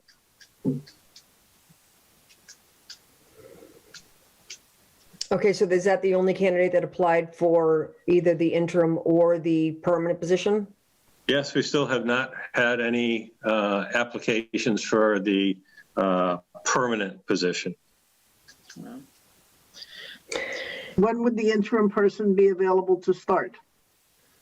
Yeah, we would have to talk to them about and see that. It'll be part of working out the schedule. No, we're really. And Joyce did come back today? Was her first day back? No, she did not come back today. It was not, so it wasn't her first day back. Or what is the plan? I have a phone call into her to see if she still intends to come back or not. And if not, then we'll have to make a decision on whether we want to hire an assistant town accountant before we have a permanent town accountant or not. Well, didn't we fill out a PCF about the assistant town accountant position, and that was supposed to start December 1st? Right. That's Yeah. why I asked. Yeah, we did. Unless today was not part of the scheduled, you know what I mean, the scheduled workday, that may be it. But I'm just, When did you reach out to her, Ed? Recently or? Yeah, I actually talked with her a few weeks back, and then I left her a message last week. And I don't know if she, did go away for Thanksgiving or not. Thanksgiving was last week. I mean, the position was supposed to be back, as far as we understood, December 1, so it doesn't entirely make sense. The other thing is, I think there's just a lot going on in terms, we don't want you to have to do accountant positions on top of other things. It sounds like this applicant is specifically interested in the interim position because of an interest in making sure before taking a leap. So that's going to require a fair amount of flexibility. And I really think that we need to do something within the next 2 weeks between now and the next meeting. We either, we need to have an accountant. It's a lot for you to have that on top of your regular duties. And I feel like we either have to get a temp, which we call a temp, and they come the next day if we ask, or within a very short amount of time, or we really find out about this person. And if there's a reluctance to leave a current position until there's a known sort of match or fit, then we need to be flexible in terms of the position, in terms of hours, and possibly not 30, but 15, or whatever we need to do to give someone an opportunity to see whether or not it's a good fit. Right. So is that something that, you're comfortable with doing if this person is working elsewhere and, the position can be learned, or at least get comfortable and see within like half as many hours, 15 hours, but having some flexible hours? Yeah, I'm comfortable with that. Okay. Okay. I'm assuming this person is working in a bigger situation than Southampton. So, I would think that, the ability to do the job would be not a very big issue. And I guess my question is, why would we have to do much negotiating in terms of an hourly rate? Wouldn't we base it off what that person is currently making in another municipality? No, we have. You base it on. Based on our own range. Yeah. Chris, I can answer that question about reluctance. The person is in a position now, full-time position in the local municipality, and she also works part-time for another small town. So she garners benefits in her full-time position, and she felt that if she took the interim position, she'd want to come in, look at how we're situated with our books and how we work and how the departments work together, and decide if she wanted to apply for the permanent position. Because applying for the permanent position without knowing that, and she wasn't getting benefits, that would mess up her own personal lifestyle. So she felt the interim would be a good way to get to know the town, and for us to get to know her. Yeah, I think yeah, that's a good point. But I think, I thought that one of our urgencies last meeting was that we needed somebody immediately to close out the fiscal year, irrespective of whether they're that will be permanent. probably somebody else. Okay. That's a different one. Yeah, You're absolutely right. So where is that in the process then? We talked about Jen and Ed had suggested a particular company that would come in and specifically close the books. That would be separate from an interim or permanent accountant. Okay. So is that online? Is that going to happen, or is that just still in the talking stages? That's another agenda item. okay. Tonight. So on the interim accountant, I guess the summary is the woman Ed and I thought would do a good job as interim. He has reached out to her to find out if she's still willing to take that position. And from what you said, Ed, you gave her a call today and she hasn't responded back? Correct. I hadn't heard back from her by the time this meeting started. Okay, so I just feel like we need some answers to Joyce's situation. We need some, like we need to have somebody in here. I don't know if this position is posted on Indeed. It's unusual that it would be posted for a few weeks and only have one applicant for the interim position. It's obviously not being posted in a way that attracts any kind of applicants. And I'm wondering what we should necessarily do about that. But I think that within the next 2 weeks, we need to have movement on this position. Either we're calling an agency and getting a temp, or we're getting that person in here on an interim basis or something, because I don't think we should be going into the new year without somebody in the accountant office. So Ed, what agencies have you called and what responses have you called for either an interim or a permanent town accountant? I've talked to Johnson Hill, and I can't remember the name of the other one off the top of my head. It's downstairs. I think it was Johnson and Hill that had the one individual that was an internal. It was actually one of their own employees that we could hire out at the $52 an hour rate, but we would have had to commit to 30 hours a week. And that person didn't have any municipal experience. And then Chris Fowles had sent over some information about another temporary agency also. I don't know if you've had a chance to contact them. It was No, I have not. Okay, so I don't know, John, if you're back and you've been sort of the finance committee person and also been involved in interviews, but I'm just wondering at this point if you and Ed can work together. And I think if we have an interim person who you thought was a good candidate, who's interested, I think that having a reduced number of hours to get, to see whether or not it's a good fit, it sounds like people are generally supportive of that. I think that possibly it should be put out in Indeed, even if it costs money. We haven't put any money towards the accountant's salary for at least a month, probably at least a month and a half. So I think it would make sense for us to try to do something in the next week to 2 weeks, so that next time we meet, there's somebody that's in the accountant office. So in order to help out, or is everybody okay with me going directly to, say, personnel agencies and helping out that way rather than, having it all on Ed's back? Yep, I am. I am. I'll be glad to do that. Okay.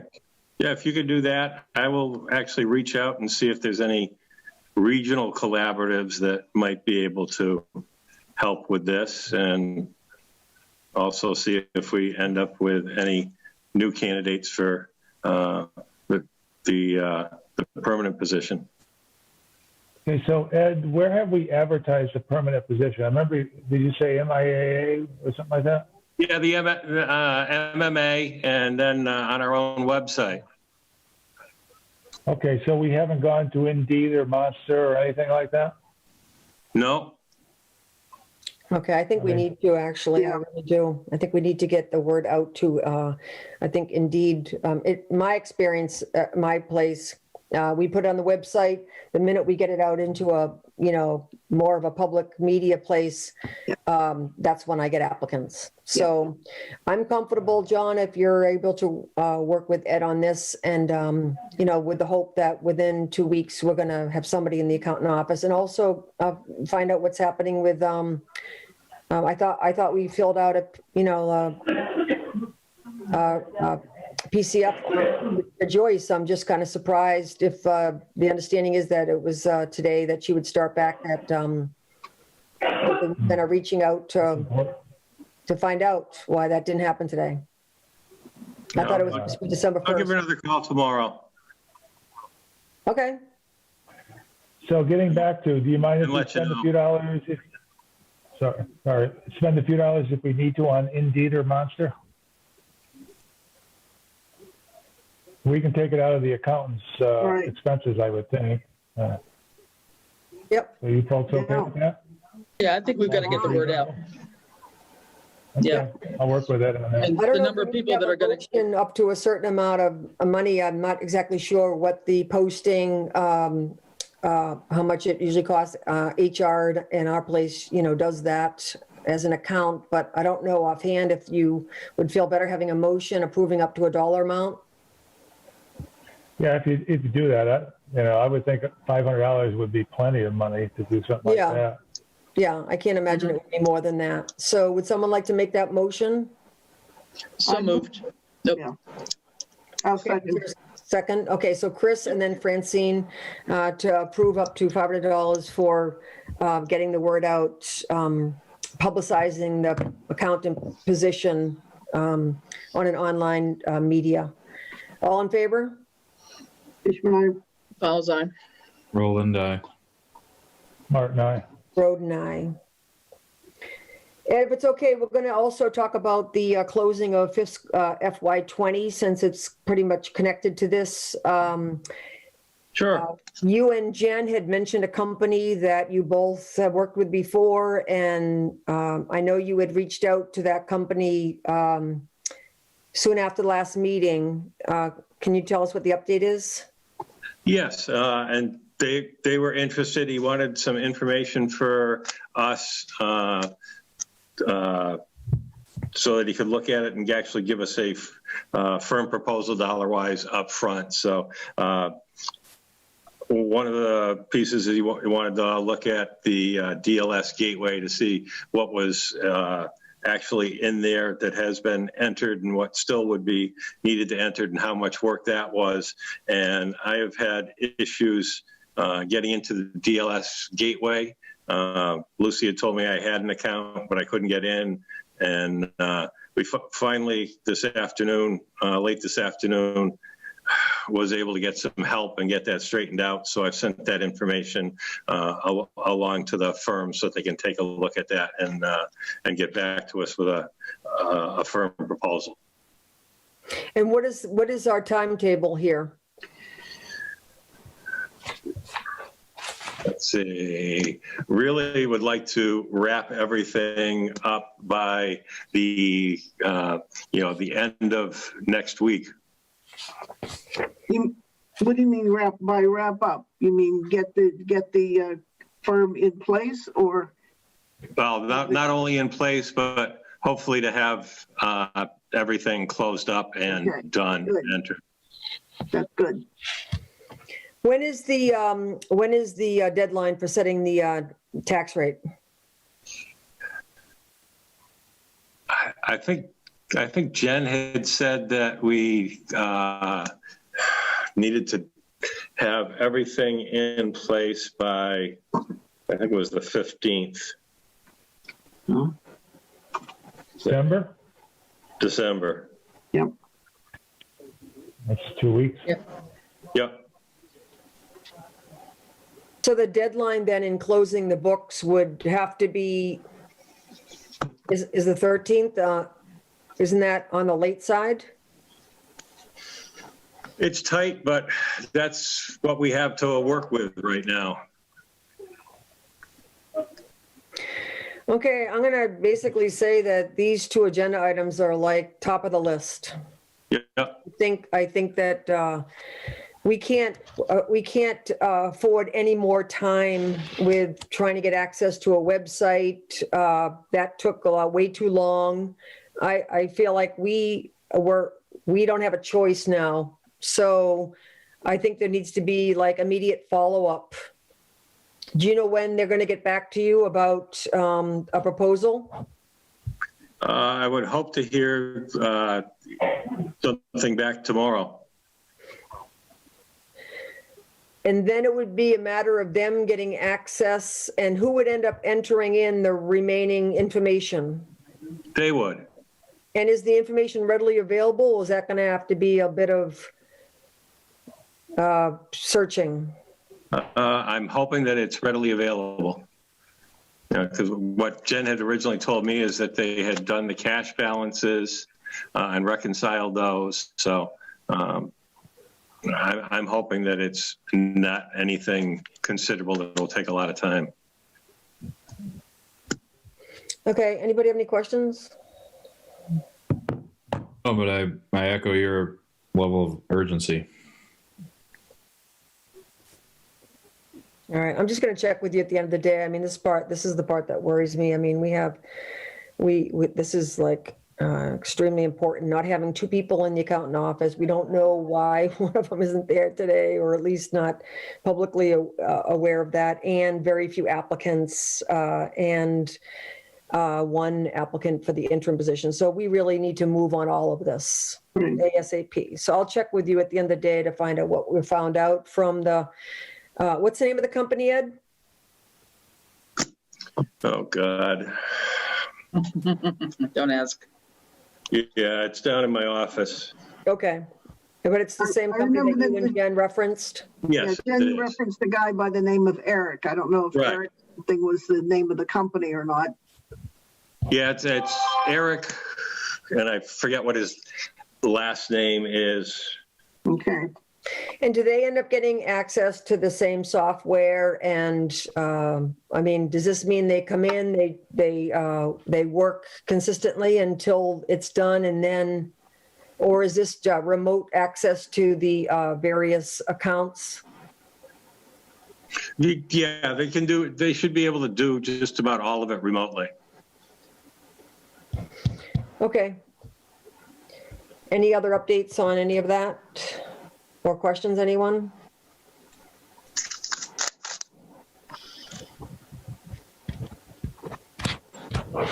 Okay, then let's, anything else you want to talk about, John? No, that was it. So I'm going to head out. I've Okay, got to get off the meeting. And Ed, I'll give you a call tomorrow on the 2 items I've got. Okay. Thanks, John. Have a good evening. thanks, John. Thanks. See you all next week. Yep. Good night, John. Okay, then next is the update on the open space and recreation plan. Rini, sorry, can I do a little update on the ad hoc grant committee? Oh, yes, yes, yes.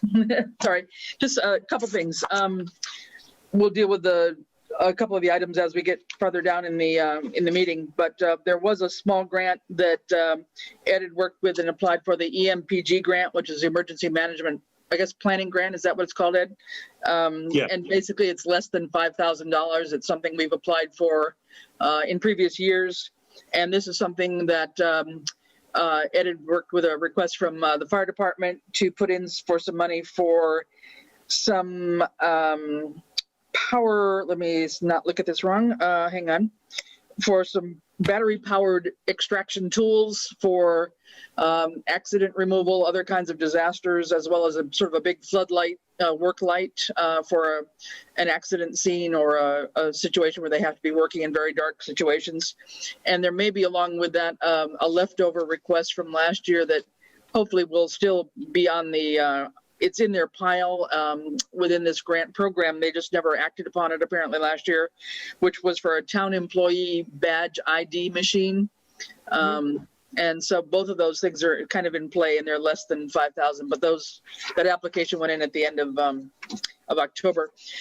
One that's coming up that I just want to raise your awareness of, because it is over the $5,000 limit that we had talked about. There's something through the PVPC coming up, and it's a odd set of names here, but it's PVPC's Small Town Housing Choice Capital Grant, basically, or Housing Choice Small Town Capital Grant, one of those combinations of words. It's dedicated only to towns for populations of less than 7,000 people. It's a maximum of $100,000.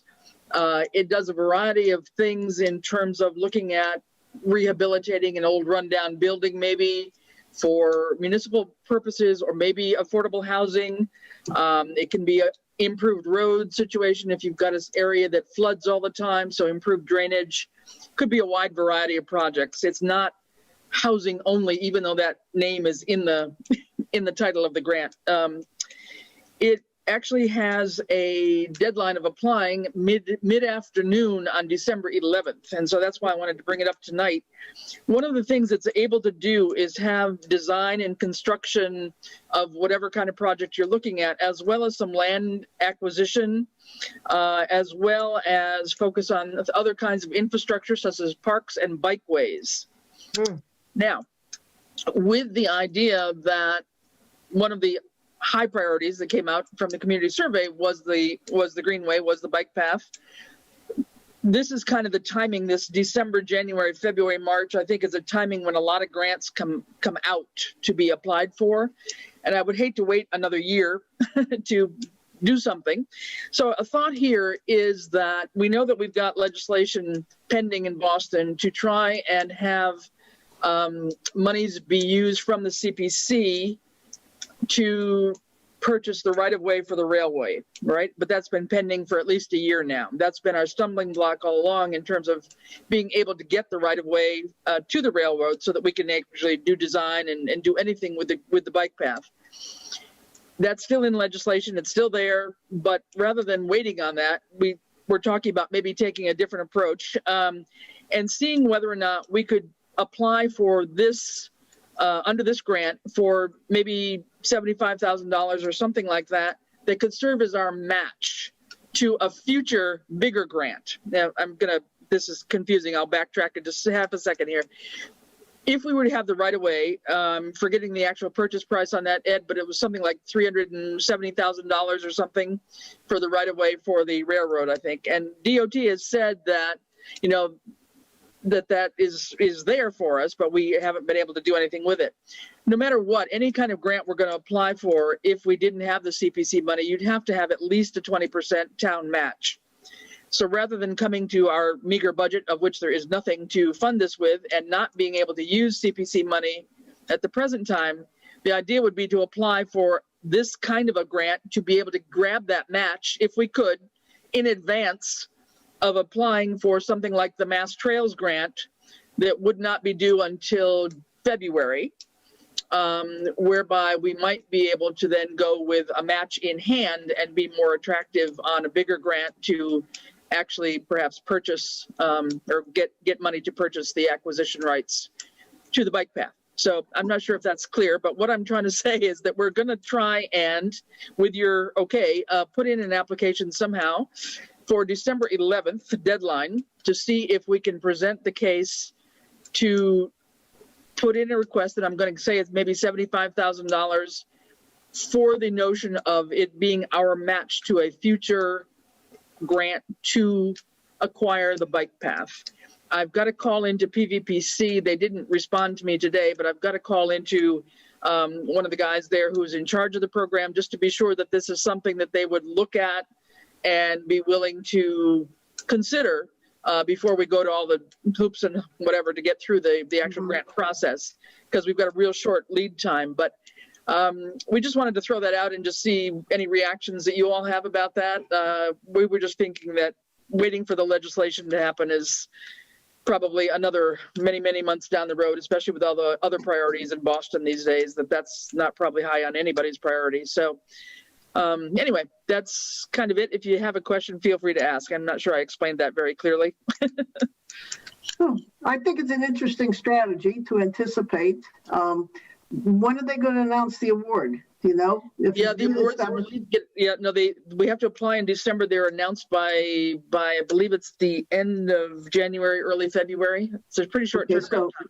So in time for that other application you're speaking. Yes, that would be, I believe. Yeah. So the idea would be that we'd still have to have a second, larger grant. And if you remember, the Mass Trails grant is what Concom used this year to get the renovations for the Manhattan Meadows, right? So we've done that before.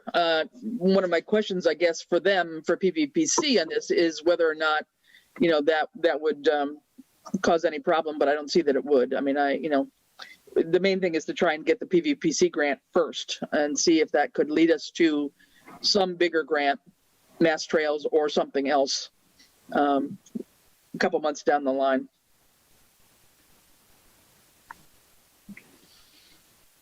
Is the application process involved? Not totally sure yet. We've been able to get in on part of the website just to see it. It doesn't look terribly complicated in terms of cost analysis or any of that kind of stuff. So that's why I wanted to talk to the person directly at PVPC to say, okay, look, if this is what we're thinking about, how would you suggest we approach it so that we don't waste our time, spinning wheels when we really have got a real tight turnaround deadline here to get an application in. So after my phone call tomorrow, if that doesn't look promising, then I'll let you know. But I'm hoping that it would be attractive to them. I think the whole idea of, greenways and bike paths and those things, I think are more and more popular in general. And certainly that came out as a good, strong priority of the residents in town when they responded to the community survey. Right. So, and unfortunately, like I said, timing is such that, if you don't jump on something now, then you're stuck for another year. And this may be a long shot, but hey, why not? I think it's worth trying. Absolutely. Yeah. So Ed, I don't know, is that more or less the clarity on it? Anything else to add to that? The purchase price, if my memory is correct, is $345, and we had figured that it would be $370,000 with any legal costs, surveys, or anything like that. So, and if we apply for the Mass Trails grant, our requirement is 20% of that. This may be a good way to go about finding some dollars that hopefully would be allowed to account for our match, because we still, at this point in time, would not be able to utilize CPC funds, for that, because it's the rail banking agreement. Right. Yeah. I do think we're still in line on the transportation improvement plan for 2022 for $6 million. As far as we know, I think, yeah. Yeah, I mean, I can't remember if it was 2022 or 2023. I think it was 2022. But 2022, you are correct. I'm looking at right now, Southampton Greenway rail trail construction from Coleman Road to Route 10, 3.5 miles, and it's $6,080,722. Mm-hmm. Yeah. So if this would get us, closer to that for construction with the purchase of the use of the trail, I think that would be great. Yeah. Yeah, because the first step is we have to actually acquire the right of way or the property, and then the second step of that is, we will have to utilize funds to start on the design phase of the project. Right. So one of the things that we're going to have actually another grant committee meeting this Friday, because the only time we could make our schedules work. We're going to meet by Zoom Friday at 5:00, and Ed was going to reach out to Paul Fergal from Greenway, and anybody else out there who's listening that may be involved with the Greenway Committee. We'll have a Zoom link for you, but I'd like to get your input on anything as we go forward on this, because this, it's kind of not really an hour never, but it's an opportunity right now that I'd like to jump on. And I think, they too have been frustrated and waiting on legislation that I think we could wait and still not see anything soon. And if it happens, great. But, we shouldn't let that stop us from pursuing other options, I think. So that would be my thought. And then just two small things, kind of big things, but small things. Along with the Mass Trails grant, you know that Concom had received that. We got less than we had originally asked for on that. And I think I'd reported before that through Diana Fetterman's efforts and wonderful grant writing skills, we had gotten, I believe it was $2,000 from Walmart to help support that process. As of today, we've also received $2,500 from Easthampton Savings Bank, specifically for a kiosk at Manhattan Meadows once we get into that whole process. So thanks to Diana Fetterman and all her work to pull that together. And so that's little bits of money here and there, but very, very important money to make the whole project come together. And then lastly, I'm going to dump it over to Ian, because he actually, in his own right, without needing us, and this goes back to your example about, who's going to be managing and writing these grants. Ian took it upon himself and applied for 2 different grants for the police department and managed to get both of them awarded. So Ian, why don't you finish off the last 2 sentences of my presentation with that?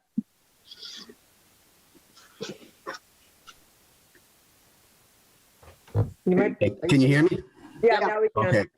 I recently applied for two grants.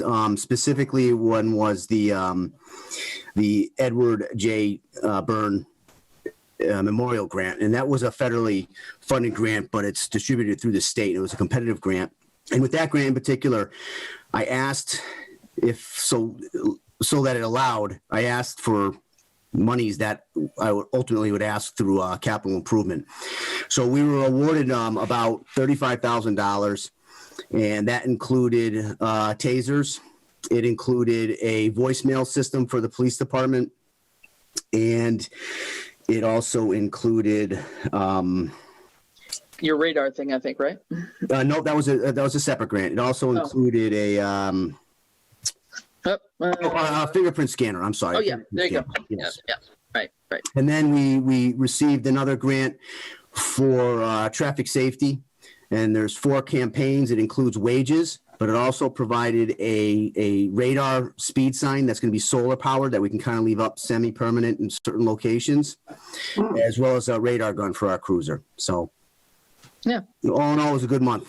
Yeah, congratulations. That's great month. So that's a great thing where, again, if departments know of these things and have applied for them in the past, and, if the grant committee can help out, great. But in many cases, you guys know better than we do what's out there. And so one of the things actually that we're going to be doing is sending out something to everybody, just asking to fill in sort of the inventory, if you will, make a sort of a knowledge bank for us in terms of what grants we've already received in the various departments, for what purpose, how much, are they an annual thing, those kinds of things, so that we know what's out there in terms of what we've already received. So Sure. This was a great initiative on the chief's part, and very glad that that's happened. So congratulations on that. Thank you. Congratulations. Right. Big help.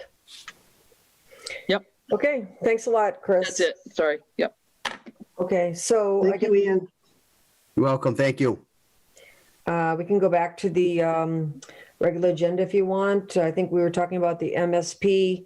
Last thing was that it was sent over to PVPC. You provided the ADA information that they had requested.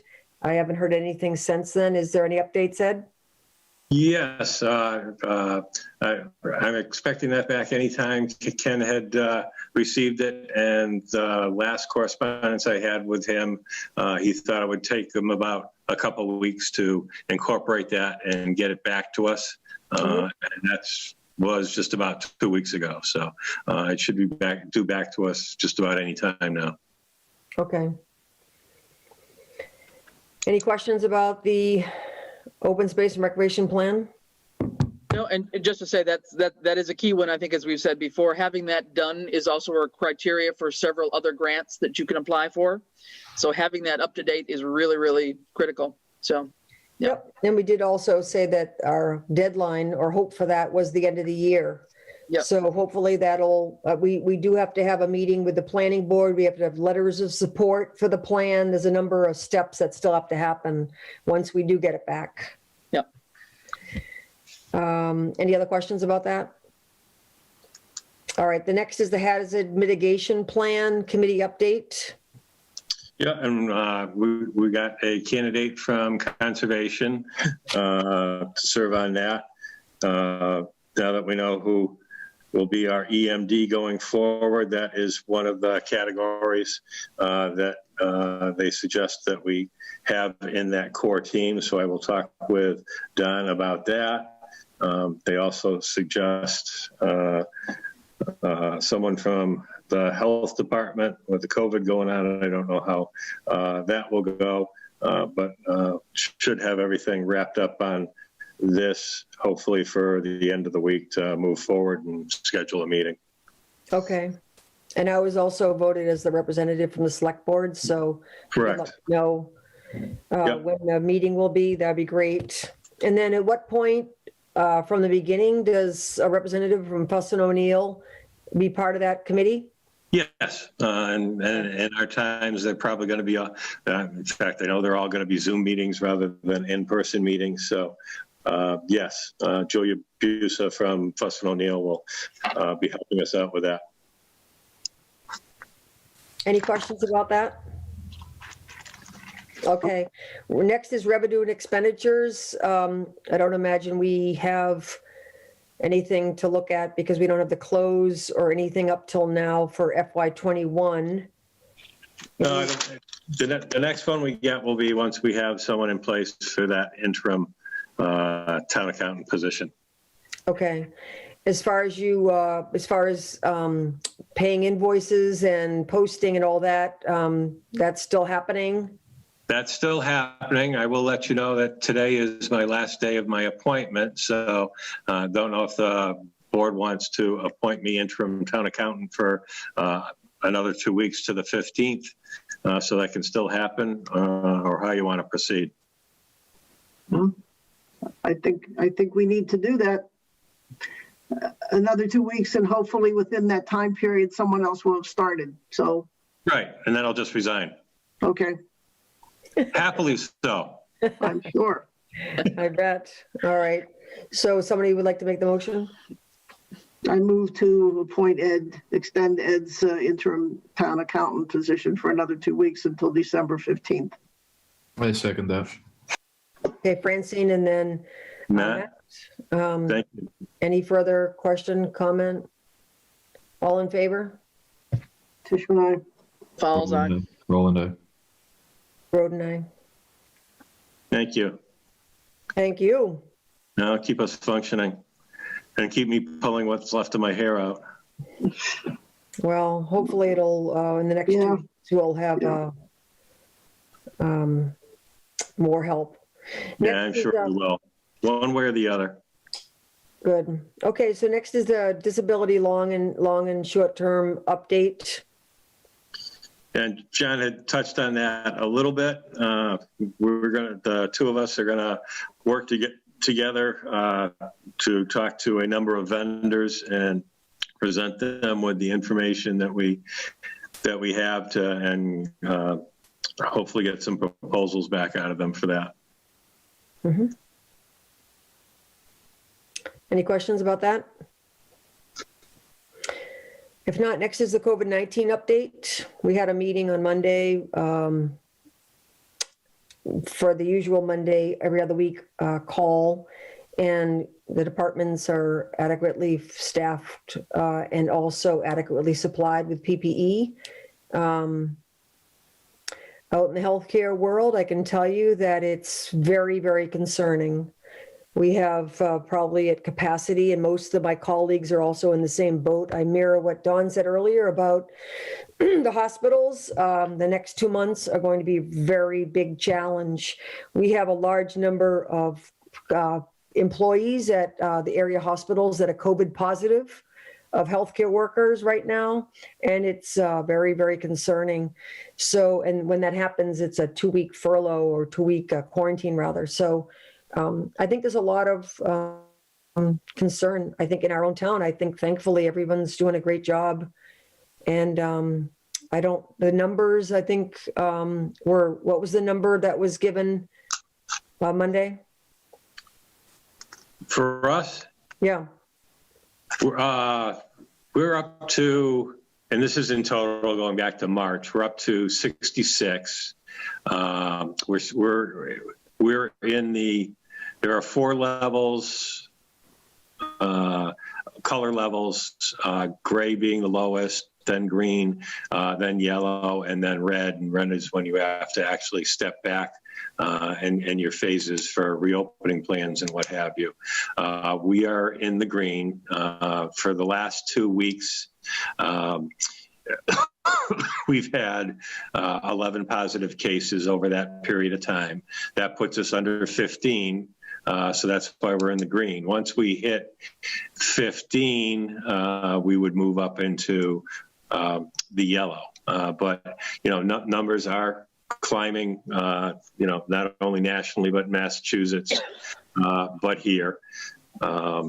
And hospitalizations, as you say, are also climbing to go along with that, which is a major concern as we get closer to those hospital capacities. This past week, Governor Baker actually opened up the Worcester field office again to increase the capacities there. And I think it's. There's a number of items that are, contributing to this. I think a lot of people, we're basically 9 months into this now, almost. A lot of people are sick and tired of it and, are letting their guard down. There are the younger generations, that basic, 20 to 29-year-olds, which may be going back to college and getting together or having social gatherings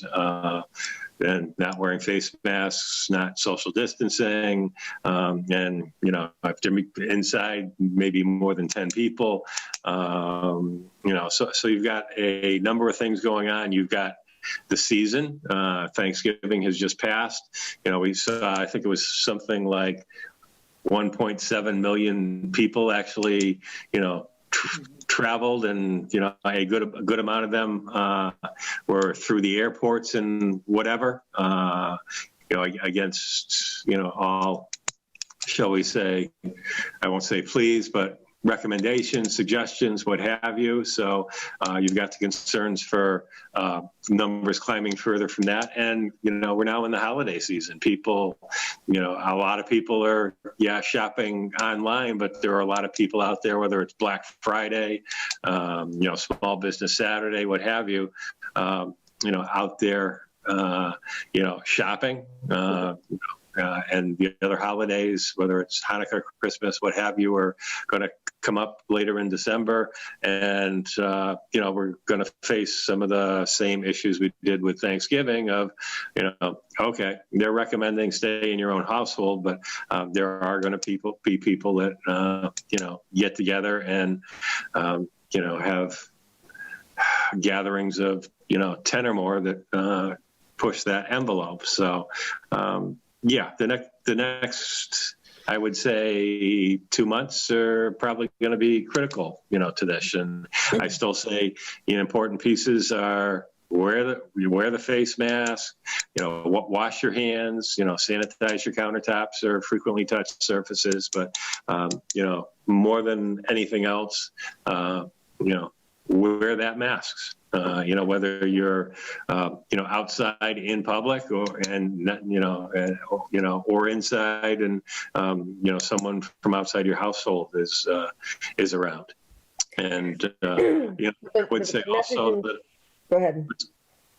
And I would say also that I was on the MMA briefing this morning, and one of the pieces, there were a lot of questions that still aren't answered about funds going away on December 30th and testing and vaccines and everything else. But, one of the things that came out of that meeting, and I think Rini had hit on it, over a month ago, is by this Friday, the states have to have, including Massachusetts, have to have their plan for how they're going to distribute and get the vaccines out back to the federal government. And, one of the things that the Lieutenant Governor did mention today is that, yes, they have, contracts, whether it's for flu or other reasons, with CVS and Walgreens. So I think that is going to definitely be how we see these vaccines, distributed once they're out, and hopefully later in December, distributed and given. So, and then it's also to the area hospitals. I mean, the healthcare workers, I think there's a plan that's all laid out for tiers of having it be available. And it includes skilled nursing facilities, it includes hospitals, it includes seniors. So I think that, there is a draft online of the Massachusetts distribution plan. But I think the message in Southampton is that I think people are healthy, and in the emergency management area, people are healthy, and the supply of PPE is adequate. And I think we just have to continue to be vigilant for the next couple of months, at least. Absolutely. We're doing good compared to, some of our surrounding, communities, whether it be Chicopee, Holyoke, West Springfield, what have you, that have moved to red. Not having public transportation, being a small town, not having a skilled nursing facility in our community. There's a lot of reasons, I think, why we're in an advantageous position. And also I hope that everyone's being very vigilant and so forth.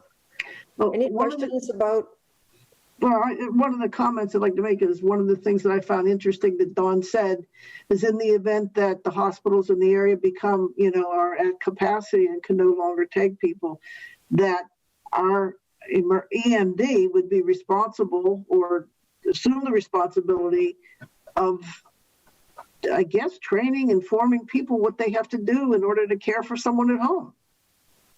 Yeah, I Did you think say that? Yeah, it's a medical reserve corps. Right. And I think back when we had H1N1, we had to go through the entire street listing and pick out all of the nurses, doctors, EMTs, and we had to flag everybody and contact everybody and ask them to be identified as part of the medical reserve corps. And so I think there's a lot of things that would have to happen at the local level if the hospitals are maxed out. Yeah.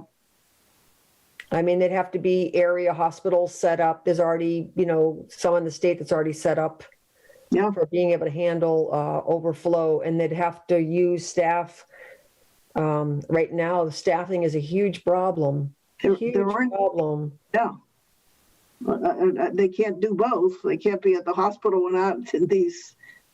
Yeah, even the workforce, though, there's a lot of difficulty right now with too many employees being positive.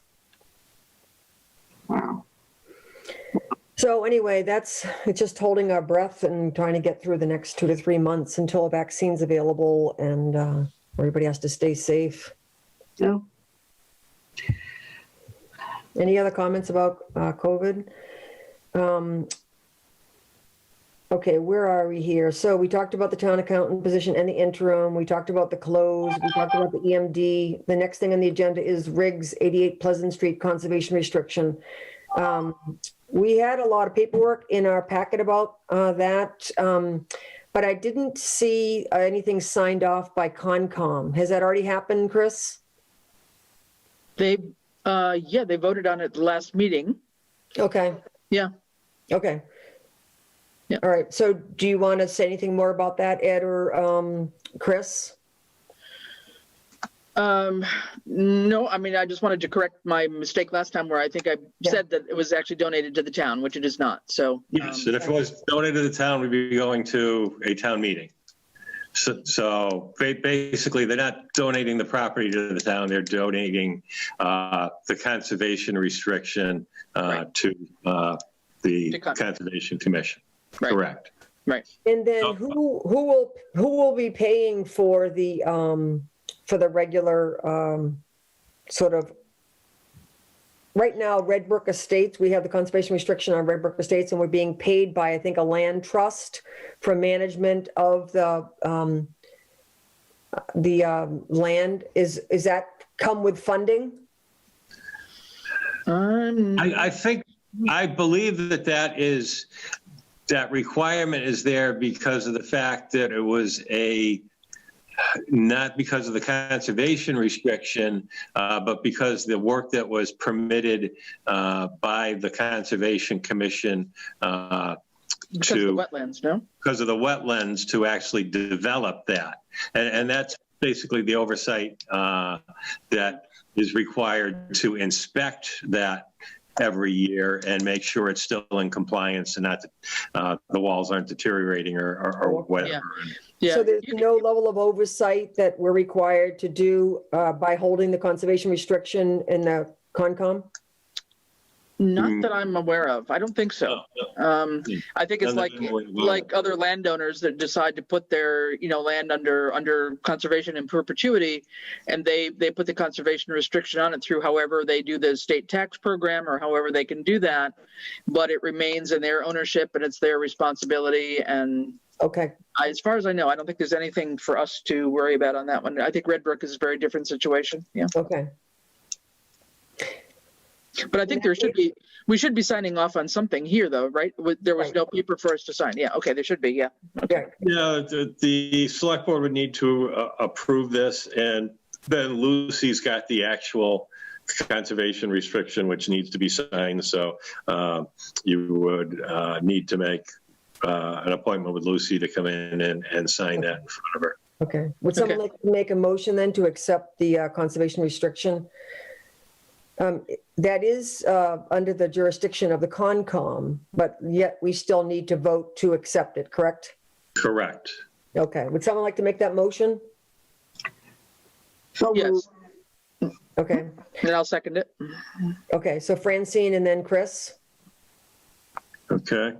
All right, anybody else have any comments or questions about this? This has been in the making for a while. When I was liaison to Concom, they came and spoke about their interest in doing this. It's 12 acres of land at the intersection of Line and Gun Road. Pleasant, actually, that area behind the newer development there. So any questions about this? Any comments?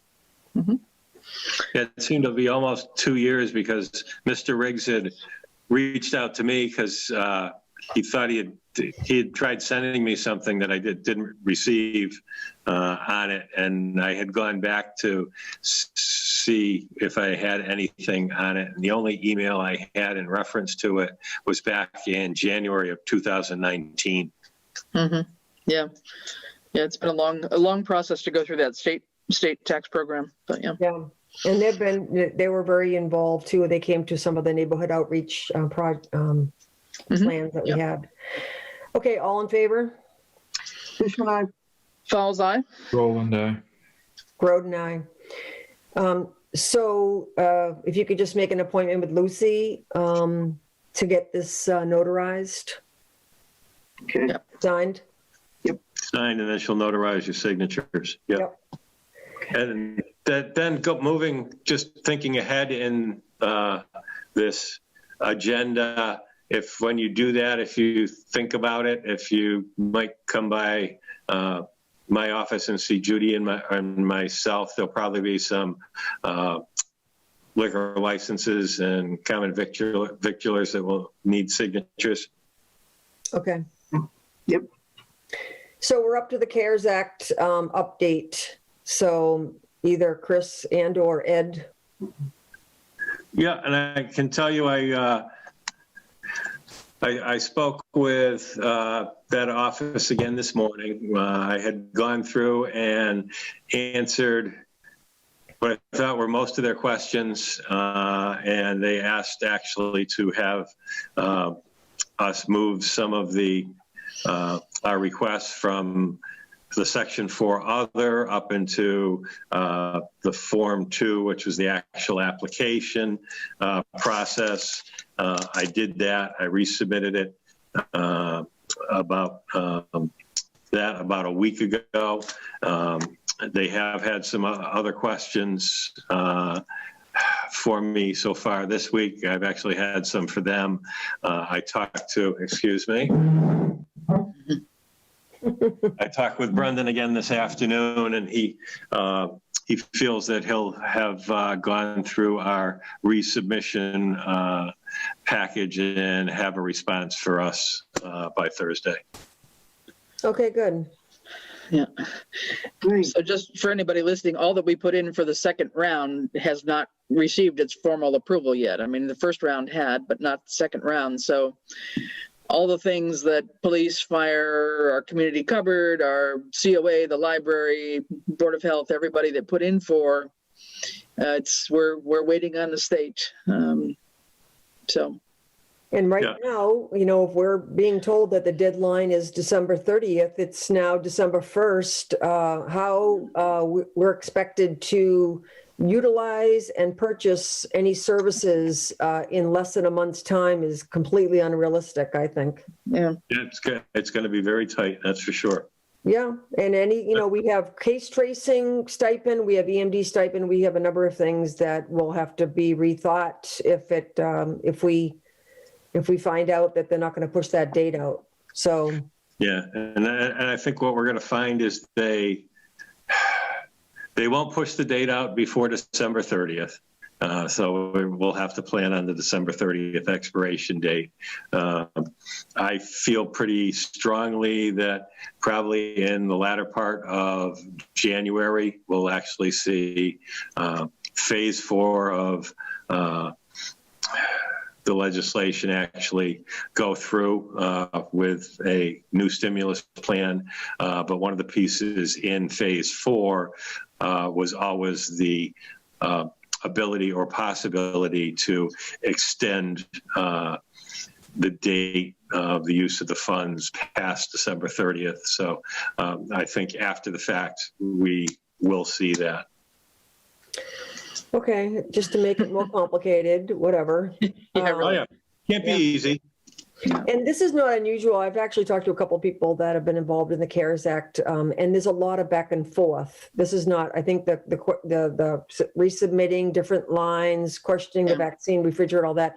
I think other communities are dealing with the same thing, just the back and forth a little bit, which, you know, is not a bad thing. I'm kind of surprised by the scrutiny, but it's not unusual.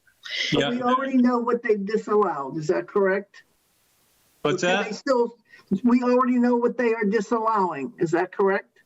Well, we know that they disallowed the vaccine refrigerator. Okay. Yeah, That's I don't it. know. Yeah. So far, that's it. Nothing else. Yeah, so far that's it. They had questions on some other things, so we'll see if they stay in or get bounced. But you know, and I've talked to other town administrators and town managers, and they're saying the same thing: is that they're not going to be able to spend some of this money just because of the time frame that's on it too. Right. Exactly. Yeah.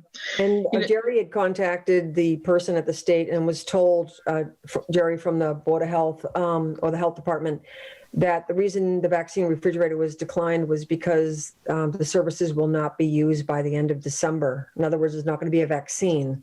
So that deadline is still what they're working with. Yeah. Yes. Yeah, and I think part of the confusion too is that there's MEMA's involved, but FEMA's involved in part of it too. So between them all talking between themselves, and let alone with the various communities in the state, it's just not being overly efficient in terms of its feedback back to us to allow us to do anything that we want to get done. We've got, for example, in the Board of Health, I think we've got a huge amount in there, at least $15,000 worth for PPE. I mean, purchasing all that even. Yeah. I mean, that's not as complicated. I mean, PPE is one thing, but it's not as complicated as some of the other items that we might have in there that are, going to be backlogged in terms of production or whatever, because a lot of the production schedules have been shut down too. And so even way back when, we weren't even able to find the right PPE. So now that we can maybe find it, it may be a challenge to even get it. So it's, Right. There's going to be some supply chain problems. Yeah. It's going to be great. Everyone's in the same boat again. Right. To some Exactly. degree. Well, Ed, I promised not to put anything on Tuesday's agenda other than the tax hearing. So if you could just shoot us an email and let us know when you find out about it, I think that would be important. And also all the department heads ASAP so they can, do what they need to do. Most of them are sitting there with their orders ready to go, just waiting to hear. Great. Okay, so that brings us up to the disclosure by non-elected municipal employees of financial interest. So this is 2 forms that Randall has submitted. And this is not unusual because of his family member who is representing the buyers, I believe. So that information is in the packet. Yep, and Randall issues things such as the curb cut permits, driveway permits, and yes, his wife is an attorney that represents these 2 builders, property owners for these parcels. So he is submitting the disclosure of the financial interest by his spouse, not by him, as is required. So this is not unusual. He files a number of them every year. Yeah. So I would ask the board to approve these 2 disclosures, and once approved, they'll require the chair's signature. Someone make a motion to approve both of these disclosure forms? I move that we go ahead and approve the disclosure forms related to the properties on Fitch Farm Way. I Second? second that. Okay, Chris and then Matt, any further discussion? All in favor? Tishman, I. Fowles eye. Roland, aye.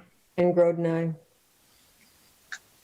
aye. The next is any other business that cannot wait. We do have a PCF, I guess. I think we need to do it under this, even though PCF's the next. And that is a member of the police department. And I do think we got that information by email. Yes, it's Isaac Gomez. Chief Illingsworth is online if you have any questions about it. This particular one, for whatever reason, seems to have disappeared between the PPB approving it and it coming to us. So the chief had asked me if I could, once I found out what happened with it, if I could get it on this agenda, because he would like Mr. Gomez to start work this week. I don't know, Francine, if you have that handy as the PQB person, do you want to read the information on it? Let me see if I can retrieve it. I If saw it. not, I don't know, Chief, if you have that handy, if you want to speak to it, but Sure. I think it was a separate email. I don't have it handy, but if either of you do, that'd be great. And I've got it up if you need it. Rini, what would you specifically like out of it? Well, the name of the person, the number of hours, the position Sure. that he is, yeah. So he was already a auxiliary police officer. His name's Isaac Gomez. He was already an auxiliary police officer in training. He completed his training, and the next step is to be a part-time officer. It's a non-benefited position under 20 hours. And just to give him a little background on it, he's quite a candidate. We got lucky. He's wanted to work full time for the military. He was formerly a Springfield police officer, so he has full time police training. He's multilingual, and he was just a perfect candidate for the police department. And when I submitted the PCF, I think it was in October 22nd. It somewhere got lost in the shuffle, anticipating that it would have been approved. So we schedule our shifts about a month and a half in advance. And so knowing that he had completed his training process, we scheduled it, and then realizing that the PCF hasn't been approved yet, he's been scheduled for a couple of shifts in already, well, not already, but in early December. So I just want to make sure that if we can get this PCF approved. I can email, I have the email from Robin with the signed. Yeah, we actually have it, the latest I can- packet. I'm looking at it right now, actually. It was in the most recent packet that went out today. And so it's not It's not benefited. It's changed from auxiliary to part-time. There's not a rate on here, I don't see. There should be. Yeah, maybe 1850. 1850. Yep, 50? Okay. 1850. Okay, great. It's great to have a bilingual officer. Are there other people in the force that are bilingual? No. Oh, that'd be great then. Okay, it's been signed by, actually, it's been signed by Vicky Morrow, so it has been around, and then Robin signed it, so we're good. The finance is no longer on this as a requirement, I think. So would anybody like to make a motion to approve Isaac Gomez's PCF? I approve Isaac Gomez's PCF. And I'll second it. Okay, any further question, discussion? All in favor? Tishman, I. Fowles eye. Roland, aye. And Groden, aye. Great, thank you. Thank you. I appreciate it. Yep. I'm going to sign off. Have a nice night. Yeah, thanks. you. You for, too. Thanks, being Chief. with us there. Okay. Next on the agenda then, I believe, is the other PCF. Right. If you have that handy, Francine, you want to Yeah. speak to I that? do. It's for the assessor's office, an assistant assessor in the name of Janine Domina, someone familiar to us all. Happy to be coming back for to be working in the assessor's office for 12 hours a week at a rate of $15 an hour. And it starts on December 7th, I think. Yes, December 7th. Great. Is there a second? I'll second it. Any question, discussion? Nope. All in favor? Tishman, I. Fowles eye. Roland, aye. And Groden, aye. Can I just ask, with these new people coming back, hopefully Joyce, Janine now, and by the way, I just want to welcome Janine back and thank her for stepping up to come back to town. It's very much appreciated. I'm sure she'll do a great job, as she did a great job as our town clerk. But is there some orientation process relative to the procedures for COVID? And is there any, concerns around number of people in the office now? Anything like that, Ed? No, these are all positions that would have been here previously. Like I say, with this one, the one change is they did ask if they could get a plexiglass barrier added to separate the two desks. But other than that, any new people will follow the departmental or the building policies as far as COVID-19 goes. If they're speaking with the public or within 6 feet of each other, they should be wearing masks.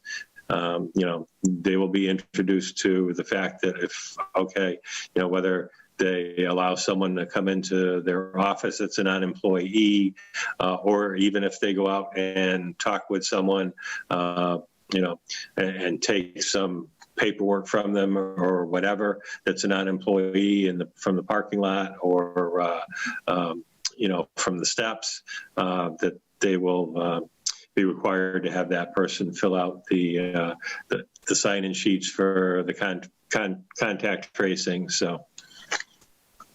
Okay. Which I think is a really good procedure, by the way. What's that? I think that's a very good procedure, those sign sheets. Yeah, absolutely. Next is... We've got them all over the place in our offices. There's even one by the front door in case, whoever goes to let get the stuff from the UPS driver or the FedEx driver. If you forgot one from your office, you don't have to go back. You can use the one that's Lucy's put out there by the front door for deliveries and things like that. Okay, so next to the licenses and permits, and there's a good number of the common victual licenses and also the alcohol. And we have all of the paperwork in our packet. It looks like it's all pretty complete. These are not a complete list, I don't believe, of all of the establishments, but we will have them probably by the next select board meeting, right? Yeah, this is actually, December 1st is the earliest we can possibly have a meeting, in December. Usually we're probably meeting next week, so we might have more of them. And usually there's only 1 or 2 stragglers. So I expect that any that aren't on this list will be here for the 15th. Everything is complete. I would ask you that the common vics are, ready to go and can be approved straight out. When you come to the alcohol and the other, I would ask that whoever makes the motion for the actual alcohol license to be conditional upon passing their 101 building and fire department inspections. They have started on those, but they have to be, they need to be done in the month of December. But again, we're early at this point in time. So if any issues do arise when they actually do them this month, and they aren't able to take care of them, that license would be conditional, and they have to bring their premises up to what the fire chief and the building inspector want them to be done before that license becomes active. For everyone else, once they're approved, the new license will be ready to go for January 1st. Can I just ask a question? Going through the material, I saw that the building and the fire inspections had to occur. When does Board of Health do their inspections? It's not related to this No, license, it's not related to that. but it's a separate Yes, inspection somewhere during the course of the year? Yes, it's correct. actually. I believe they actually do theirs in January. Okay, Yeah, Food permits, Julie whatever. mentioned that they're due, and they generally do 2 a year. okay. Thank you. So would someone like to make a motion to approve the first set, the non-alcohol victual licenses? I approve the first set. A motion to approve the first set. Is there a second? I'll second it. And I'll just read, it's Bashista Orchards, Big Y, World Class Market, Walgreens, Subway, Sheldon's Ice Cream, and Dunkin' Donuts. And those were all contingent on passing the building and fire I think inspection? you said just the alcohol No. ones. Right, not these common vics. Okay, Yep. Okay. So Matt made the motion and Chris seconded it. So all those in favor? Fishman, aye. Fowles eye. Roland, aye. And Groden, aye.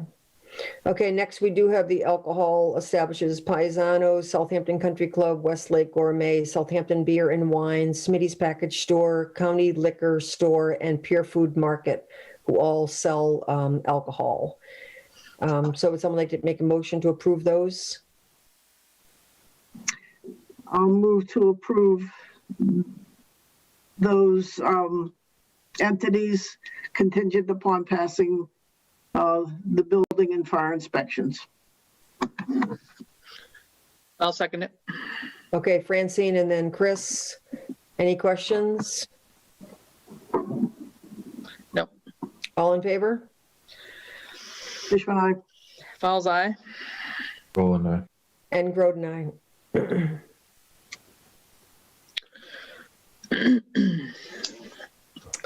If you're all set, we'll move to the warrants. Yeah. Okay. We have 4 warrants tonight. We have a vendor payable warrant W2119 in the amount of $1,477,962.68. And that includes the Hampshire Regional Quarterly Assessment. That's why the amount is a little bit lofty there.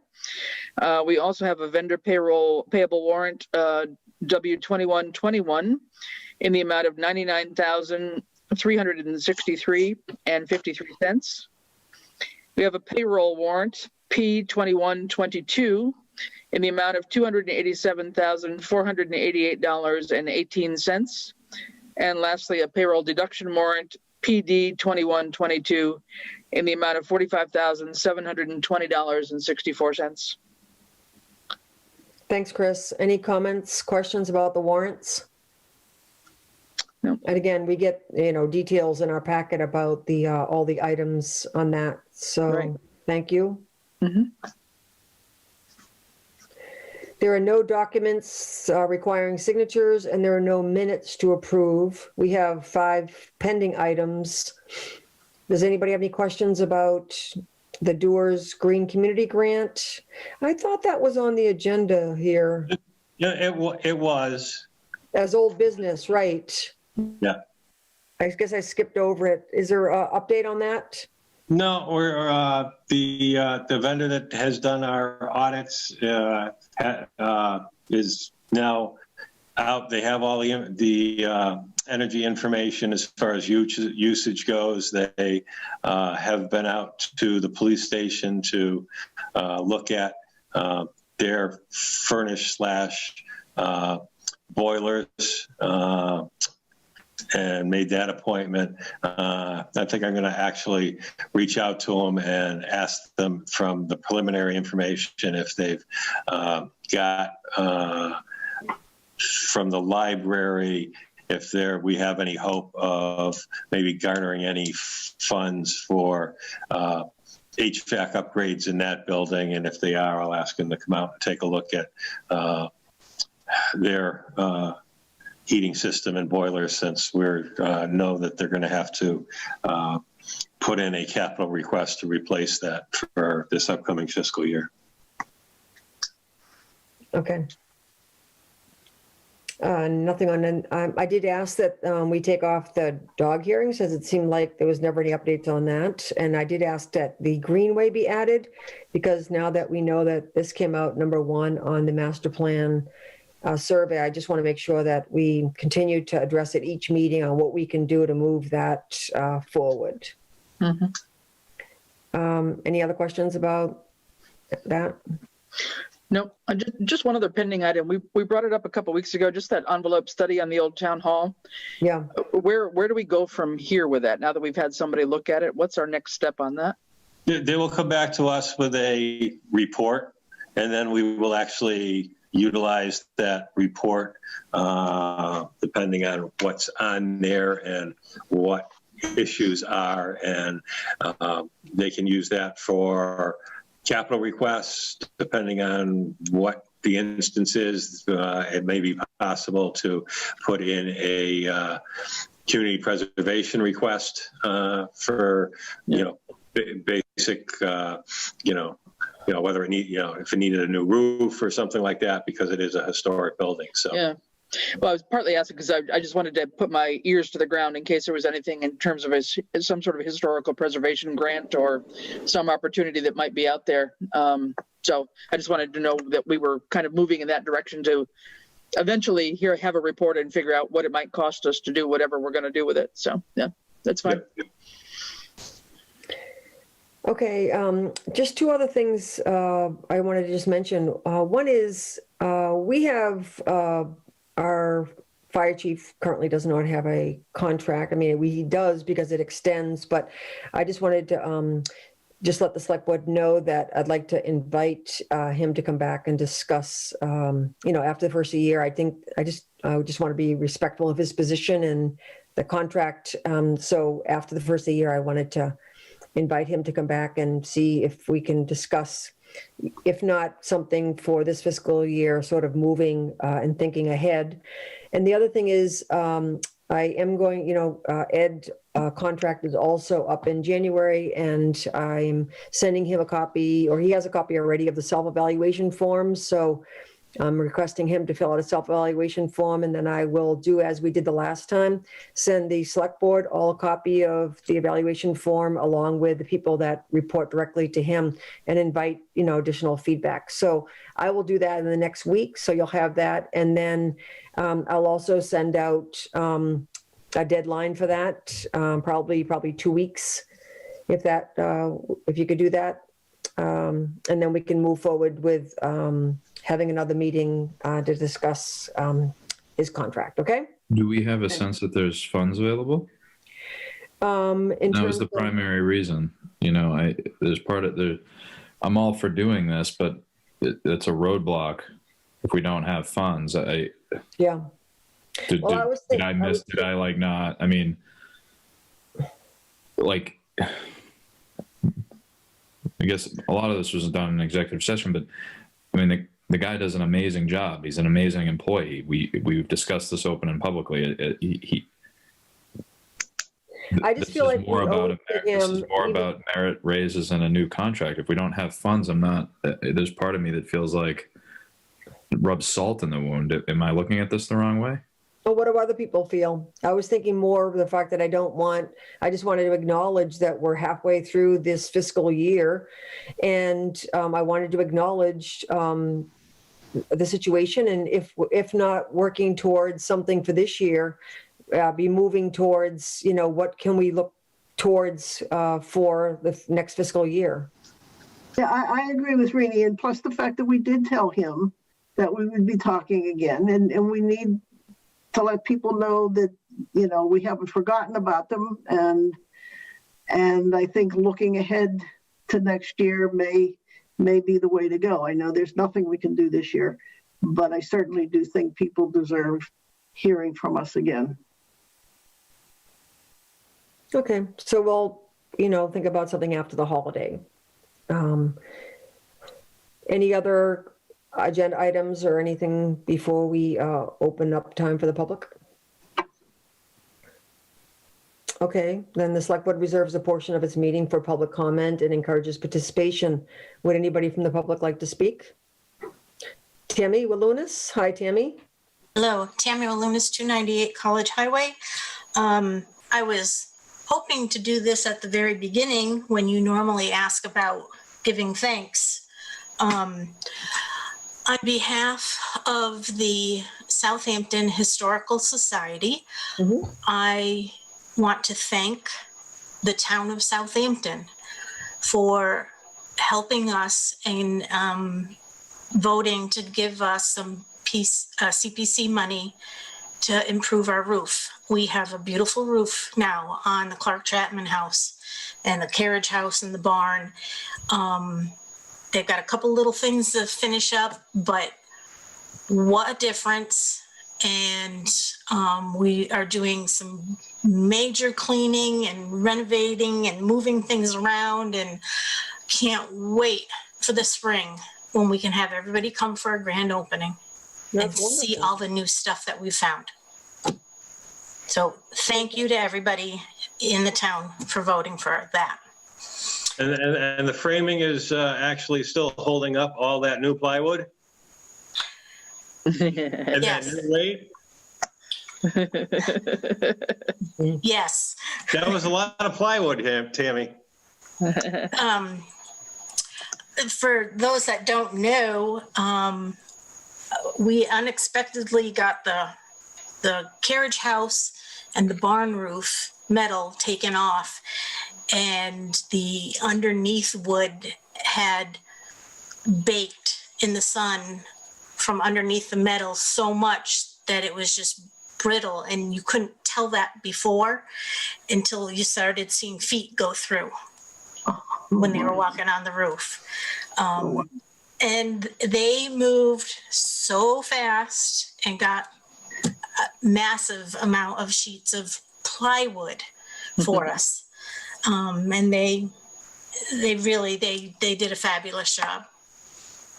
So that's my thing for them. That was CDA Roofing out of Springfield. They also did several barns, Valley Road and College Highway, higher up towards the property line. The only other thing that I have is to say that the Southampton Historical Society is selling their 2021 calendars. They're $15. I was out by the transfer station last Saturday morning. I'm hoping to try to get there again this Saturday. But anybody that needs them can send a note onto the Southampton Historical Facebook page, can throw an email out there, give a call. There's several places, and actually at the package store over at Hampton Pond Plaza has them for sale there also. So I just want to try to promote that.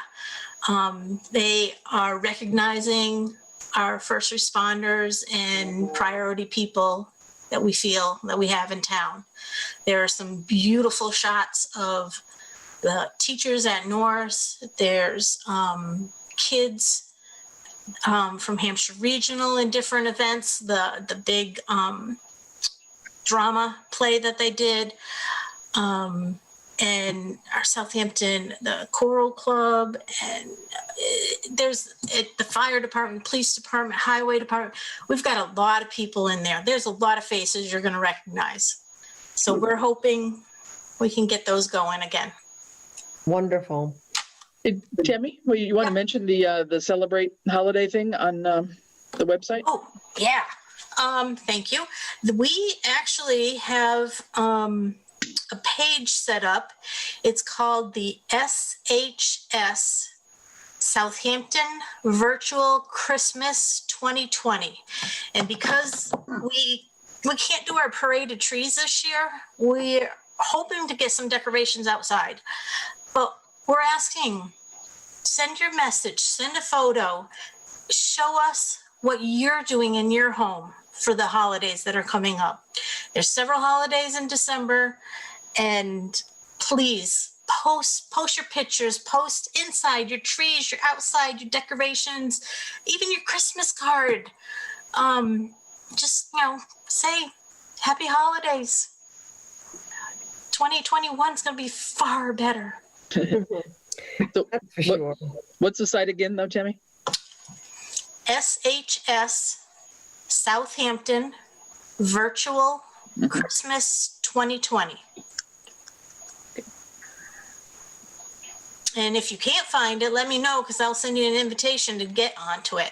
But anybody that's on the Southampton Historical Society Facebook page should have received an invite for that. But yeah, we're working on that, and we've got a lot of things happening at the Clark Chapman House. Can't wait for next year. Thank you very much. And Tammy, thanks for all you do also. It's really positive messages. Try to volunteer as much as I can. Yeah, well, thanks. And good to get the update on the Clark Chapman House. It'd be good to have some of that on the website too, just to see what your tax dollars. We've been taking pictures right along, and it's such a difference. Yeah, that's such a great. difference. And Awesome. we're hoping that we'll be able to wrap things up in a few weeks. Hopefully the snow will stay away for a little while longer. But yeah, we've made some tremendous progress with that. Actually, I just got another artifact donated to us. I got to go pick it up tomorrow. Wonderful. Thank you very much. Correspondence, not that I'm aware of, we didn't hear any correspondence, correct? Correct. I did write back to the woman that had expressed an interest in purchasing the property adjacent to her home, and she wrote back and appreciated the email. We decided to hold off at this particular time. That was Crystal Kane, by the way, and there are no executive sessions. So at this time, I'll entertain a motion to adjourn unless anybody has anything else. So move. Yep, I'll second it. Okay, Francine and then Chris, all in favor? Tishman, aye. Fowles eye. Roland, Road and I. Thank you, everybody. Have a nice night. Good night. Thank you. Have a good rest of the evening. Thanks, everybody. Take care.